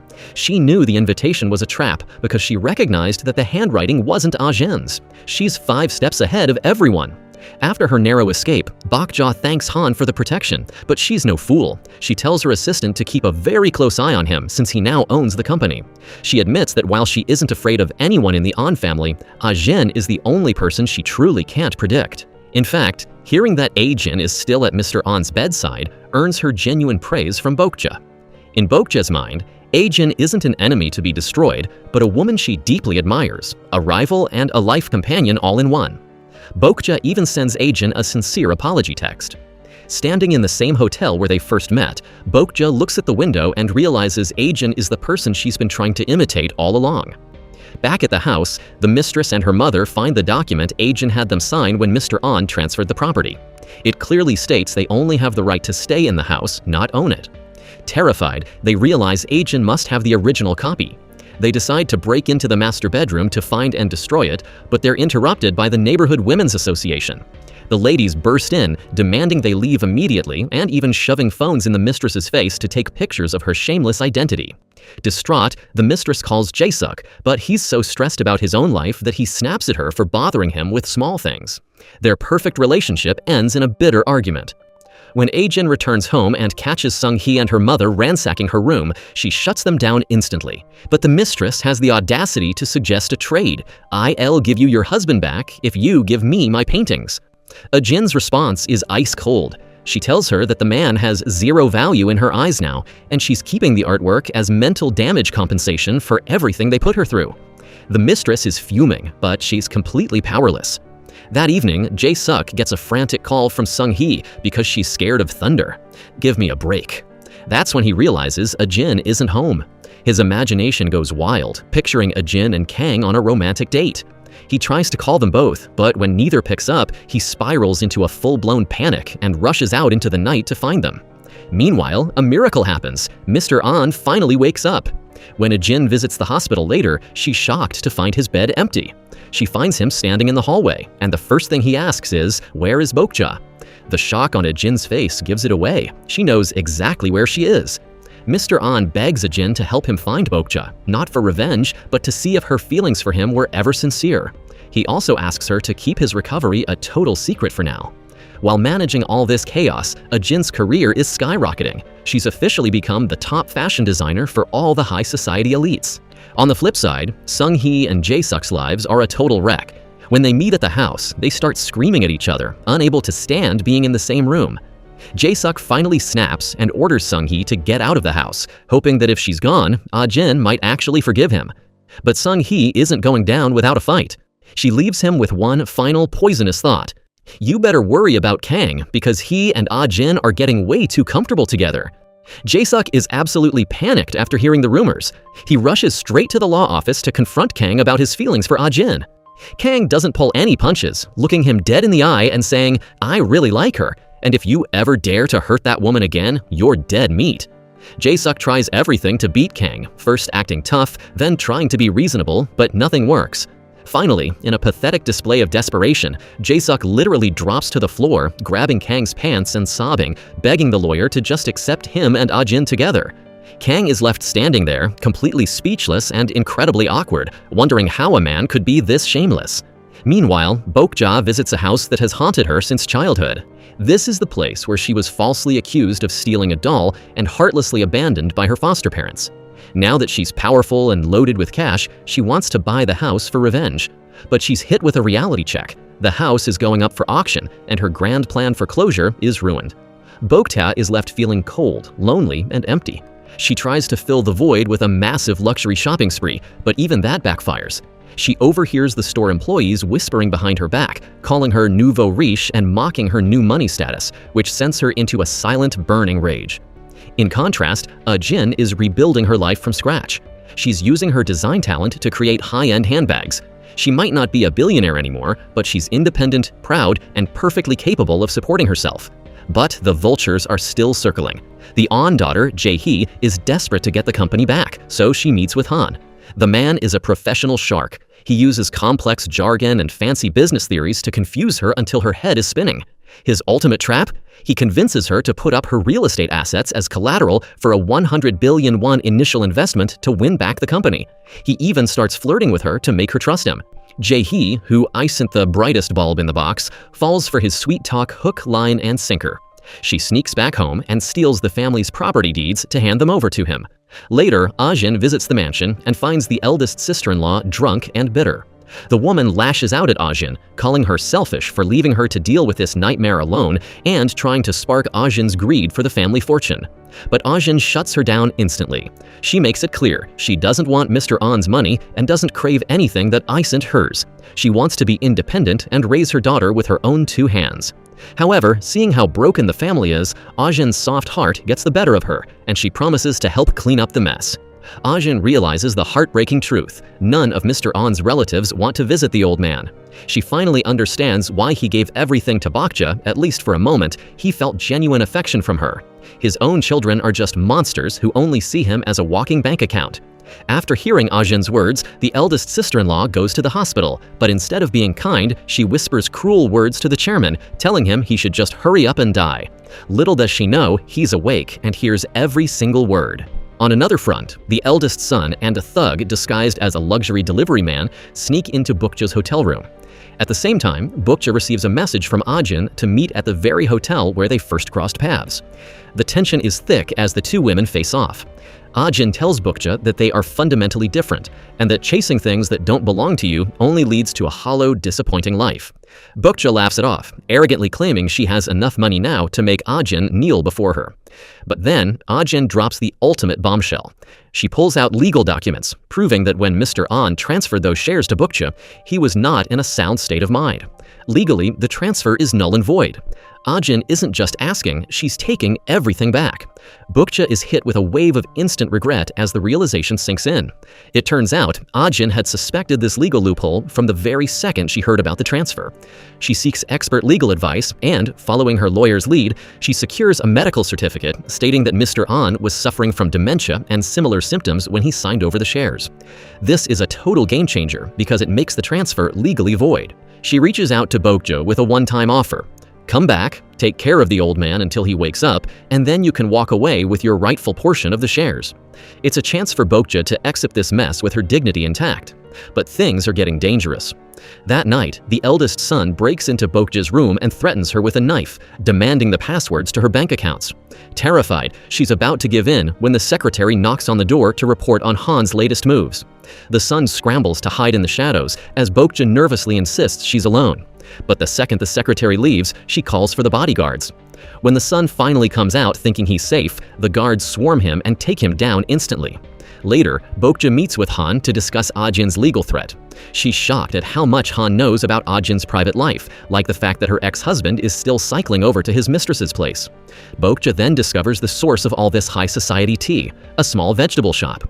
It turns out, the maids of all the wealthy families gather there to gossip, and the shop owner records everything and sells the info to Han. It's the ultimate underground information hub. The shop owner tells Boja that while the other maids actually admire her, she also drops a chilling prophecy. No matter how rich you get, you will always be a servant at heart, and your future? It ends with you losing your life. This leaves Boja deeply shaken. Meanwhile, the eldest daughter-in-law tracks down the gym trainer who just got out of the hospital. The trainer spills every dirty secret. Boja's entire entry into the An family was a cold, calculated setup from day one, and she had her sights on Ajin long before they even met. That evening, Boja sneaks into the hospital to visit the comatose Mr. An. She breaks down, confessing her deep remorse. "You shouldn't have trusted me," she sobs. "You shouldn't have loved me." She realizes that despite all the money in her account, she still feels like a lowly servant. Little does she know, Mr. An is actually awake and hears every word of her apology. As she leaves, Ajin calls her, offering one last chance to make things right. When Boja asks, "Why are you still choosing me?" Ajin gives a surprising answer, "Because I want a helper who truly loves art." Boja is moved to tears, sobbing uncontrollably in the hallway. On a romantic note, the sparks are flying between Ajin and Kang. Kang sends her a bold text, "I miss you." Ajin is flustered and doesn't know how to respond, but Kang I isn't waiting for a text. He calls her immediately and tells her he's already outside her building. They go on a real date, and the chemistry is undeniable. Meanwhile, the ex-husband Jae-suk returns home to find the house empty. The mistress is stuck at a committee hearing, and Ajin is out with another man. Jae-suk starts spiraling, obsessed with where Ajin is. The episode ends on a massive cliffhanger.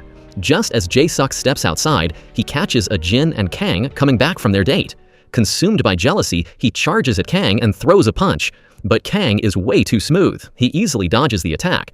Jae-suk can clearly see that the bond between Ajin and Kang is becoming unbreakable, and it's driving him insane. He starts harassing them, acting out of pure desperation, until Ajin finally loses her patience and clocks him right in the face. Meanwhile, back at the hotel, Boja receives a report on the company's status and the shady connection between Mr. An's daughter, Jae-hee, and the shark. As she sits alone eating a gourmet meal, she's suddenly haunted by the image of Mr. An in her mind. Her guilt is starting to manifest. Over at the art gallery conference, the board is discussing which artist to send to New York for an elite study program. In a move that shocks everyone, Ajin suggests Song-hee, the mistress. Later, Boja approaches Ajin, but Ajin isn't interested in her games anymore. She tells Boja to go back, take care of Mr. An, and find a company lawyer to testify that the old man was never demented. Ajin threatens to sue Boja for intentionally seducing Mr. An to steal his fortune, revealing she knows every single detail of her original scheme. Backed into a corner, Boja asks a pointed question. "You're divorced now. Why do you still care about the An family's mess?" Ajin's answer is cold and firm. "Because I'm the one who brought you into that house. I started this, and I'm going to finish it. I won't let you keep stealing things that don't belong to you." When Boja returns to her hotel, she receives a mysterious package. Inside is a box of steamed fish and a mocking letter from the vegetable shop owner. It turns out Boja had reported the woman for tax evasion as revenge for leaking her info, and now the shop owner is firing back with pure spite. In a state of panic and rage, Boja realizes that Han, the man she trusted to help her sell the company, has leaked her private address. She tries to demand her accounts back, but Han reveals his true colors. He's a predator who recorded everything. He admits he manipulated Boja into selling the An group for a fraction of its value because she didn't understand the business. And it gets worse. Because of Jahi's sheer stupidity, she mortgaged her assets to invest 10 billion won with Han, and he scammed her out of every penny. He mocks Boja of being too soft-hearted, proving that in this world, there's always a bigger shark. Jahi finally realizes she's been played like a fiddle. She confronts Han, begging for her money back, but he just laughs at her ignorance. Spiritually broken and penniless, she has nowhere to turn but Ajin. Meanwhile, Boja storms into the vegetable shop for a final showdown. She dumps rose perfume into the pickling vats and shoves a face full of kimchi on the owner, giving her a brutal lesson: "Don't ever get too arrogant with me." After leaving the shop, Boja makes a symbolic choice. She tosses her expensive luxury coat aside and puts on a cheap, simple jacket. As she walks down the street, she sees Ajin working hard at her new shop. Even though Ajin is no longer a rich young lady and is dressed in plain clothes, she doesn't look lonely or defeated. In fact, she looks radiant and happy, finding joy in her work. Boja realizes that even though she has millions in the bank, she has zero confidence. She looks at Ajin and realizes that this is the woman she truly wanted to be, someone with genuine class and a soul. Ajin's career is exploding online, and the world is finally recognizing her talent. On the other hand, the ex-husband Jae-suk is still pathetic. He tries to use his daughter to convince Ajin that they should be together forever, but the daughter shuts him down. Finally, the mistress, Sung-hee, prepares to go back to her old life, but Ajin stops her. She tells her she's going to New York as the gallery's official representative. She officially sends the mistress, Sung-hee, to New York for the study program. While this is a huge career boost for the artist, it comes with a price. She has to move out of the apartment. As for her paintings, Ajin flatly refuses to return them. She's keeping them as a strategic investment, knowing their value will skyrocket once Sung-hee becomes famous. Call it mental damage compensation for all the grief the mistress caused her. On the other side of town, Boja is at the top of the mountain, but the view is lonely. She has all the money in the world, but she realizes she's miserable. She craves true happiness, but she has no idea how to find it. Meanwhile, the drama at the hospital gets dark, really dark. The eldest daughter-in-law, driven to the brink, sits by Mr. An's bed and is actually ready to pull his oxygen tube. Boja rushes in just in time to stop her. Right then, Ajin arrives with a reality check. She tells the sister-in-law that the mansion has been mortgaged and she needs to get home immediately. The woman panics and bolts. Boja officially returns to the An house, but she has one bizarre condition. She wants Ajin to teach her how to be just like her, a woman of true dignity and taste in every situation. Surprisingly, Ajin agrees. But when the eldest sister-in-law gets home, she finds a new nightmare. All her jewelry is gone. It turns out Bang Soon and the old nanny, hearing the house was mortgaged, decided to grab the loot and run for it. The cops are called, and the An siblings start a literal brawl over the mortgage mess, unable to find a single solution. Amidst the chaos, Boja stays by Mr. An's side. She's overwhelmed by a longing to be near him, yet she pulls back, filled with shame. She watches over him all night, and the moment she slips out at dawn, Mr. An finally opens his eyes. Ajin visits the mansion to check on her sister-in-law. The woman is a shell of her former self. Her jewels are gone, the house is in ruins, and she's finally reached her breaking point. She sent her son to the US and just wants to crawl back to her parents' house. Ajin, being the bigger person, comforts her and tells her to get some rest. Later, Ajin hosts her psychology class at her home, even waking up a sleeping Sung-hee to join them. The topic of the day? Death. Everyone has to write a mock will, and Kong's letter is absolutely heartbreaking. He pours his heart out, including his true feelings for Ajin, leaving everyone moved to tears, even Sung-hee, who is forced to reflect on her own toxic, failed love.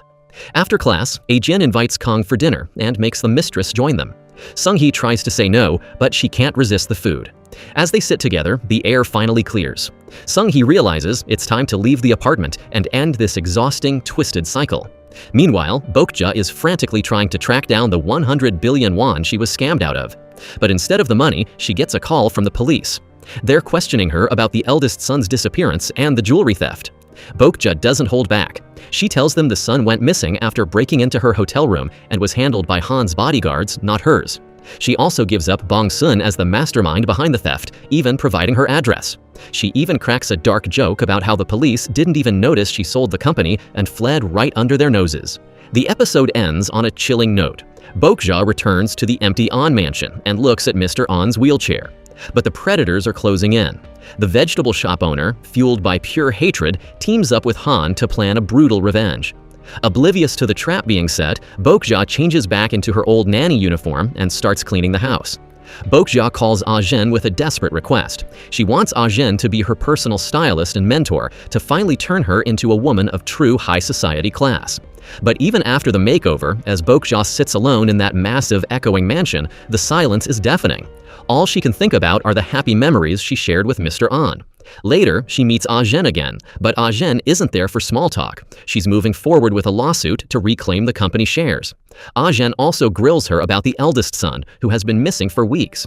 Boja claims she has no idea where he is, though she admits she gave the police a list of potential suspects. Ajin's first priority, however, is Mr. An. She visits the old man and asks him a heart-wrenching question. When you wake up, do you want your money back, or do you want Boja's heart? Boja later visits Ajin's studio while she's working. Ajin has just changed into a stunning, pure white outfit, and the sight of her stops Boja in her tracks. It's a powerful moment. This was the exact image of elegance that Boja had fallen in love with and tried to copy from the very beginning. Following Ajin's advice, Boja heads to the hospital to care for Mr. An. She even asks to borrow the white dress Ajin was wearing, a symbol of the person she wishes she could be. As they part ways, Ajin gives her a rare moment of grace, telling her, "You aren't a bad person, Boja. That's exactly why you couldn't find happiness after stealing someone else's life." By the hospital bed, Boja breaks down. She grips Mr. An's hand, sobbing and pleading for him to wake up. And then, the miracle happens. Mr. An opens his eyes and whispers her name.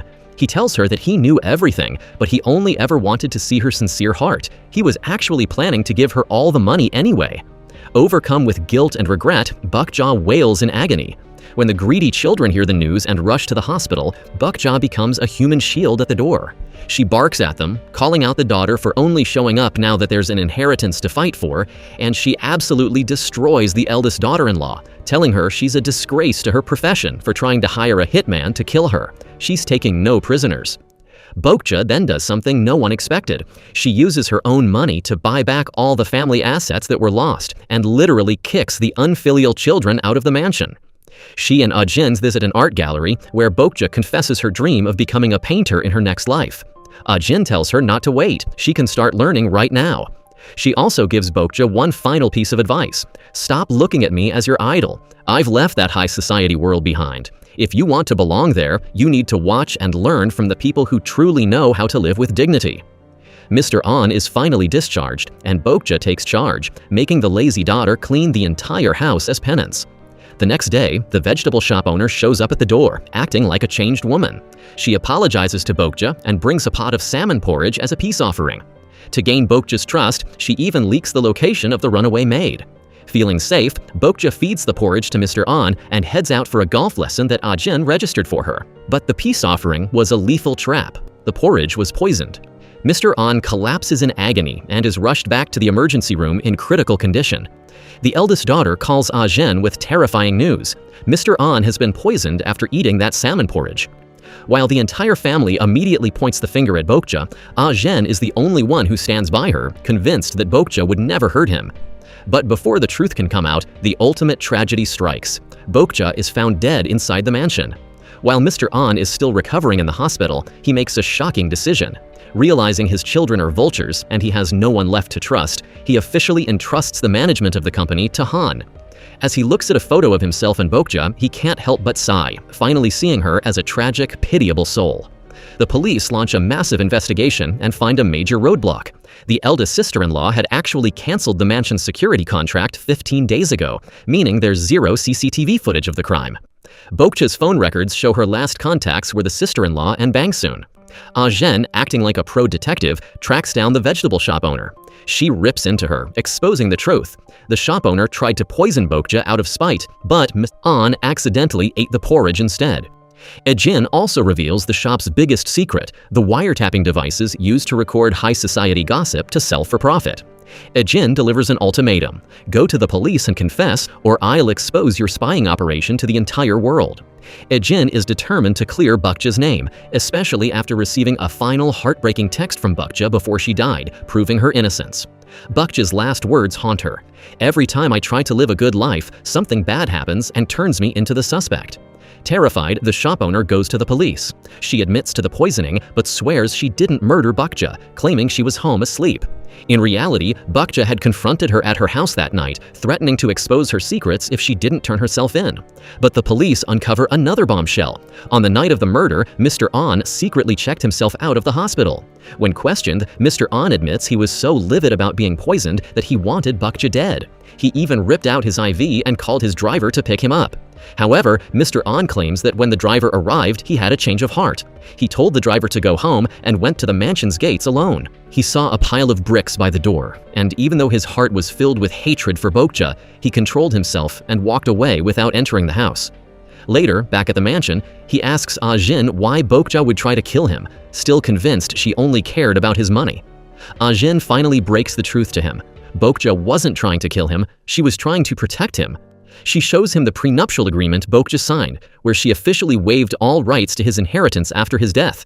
As Mr. An reads the document, the weight of his mistake hits him like a ton of bricks. He realizes too late that she truly loved him, and he is left utterly heartbroken.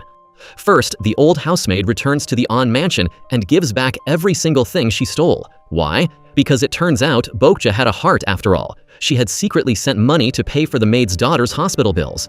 Boja had even asked the maid to come back to work like old times.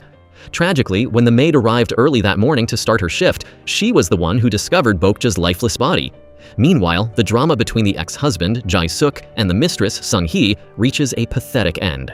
Ajin tells Jae-suk to help Sung-hee pack her bags for New York, but the coward refuses, still delusional enough to think they might have a future together. Ajin rips into him, calling him the most shameless man she's ever met. Even Sung-hee has had enough. When Jae-suk tries to take credit for her New York trip, she snaps, telling him it was all thanks to Ajin, not him. She calls him absolute garbage, a man who wanted to own 2 women at once while pretending to be a martyr for his family. She officially leaves him in the dust. Flashback to the night of the murder. Boja invited Ajin over to confess her entire journey. She admitted the whole thing was a calculated scheme to get close to Mr. An. For the first time in her life, she had experienced wealth and security, and her desperate move to steal the money was born out of a paralyzing fear of losing it all. Her whole life had been defined by loss, losing her parents, being abandoned by her foster family. She told Ajin she truly wanted to care for Mr. An, but tragedy followed her like a shadow. Ajin, seeing the broken woman behind the monster, gave her a compassionate hug. Just 1 hour before her death, Boja had a final heated phone call with Bongsoon. The maid tried to blackmail her for 10 billion won, threatening to expose Boja's past as a bar girl. But Boja didn't care about her reputation anymore. She only wanted the stolen jewelry back. Ironically, Boja's final act was a kind one. She had just called the eldest daughter-in-law to drop the lawsuit against Bongsoon. Moments later, she was gone. The white dress Ajin designed for her, the symbol of the woman Boja always wanted to be, was finished, but she never got to wear it. At the funeral, a heartbroken Ajin asks the staff to burn the dress so Boja can finally wear it in the afterlife. The police find a hidden letter in Boja's belongings, the one she wrote to Ajin back at the hotel. In it, she pours out her gratitude and wishes Ajin nothing but happiness. As Ajin reads it, she realizes that despite everything, she always saw the human soul inside Boja.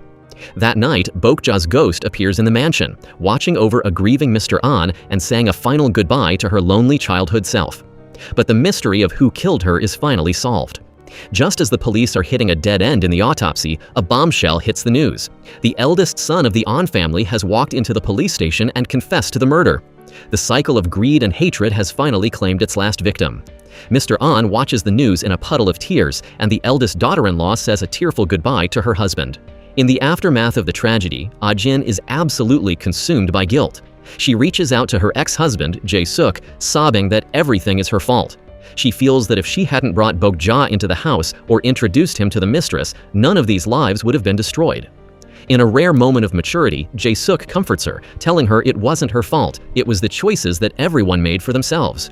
Finally, the apartment is officially back in Ajin's name, and her daughter is pushing Jae-suk to pull himself together and start a new life.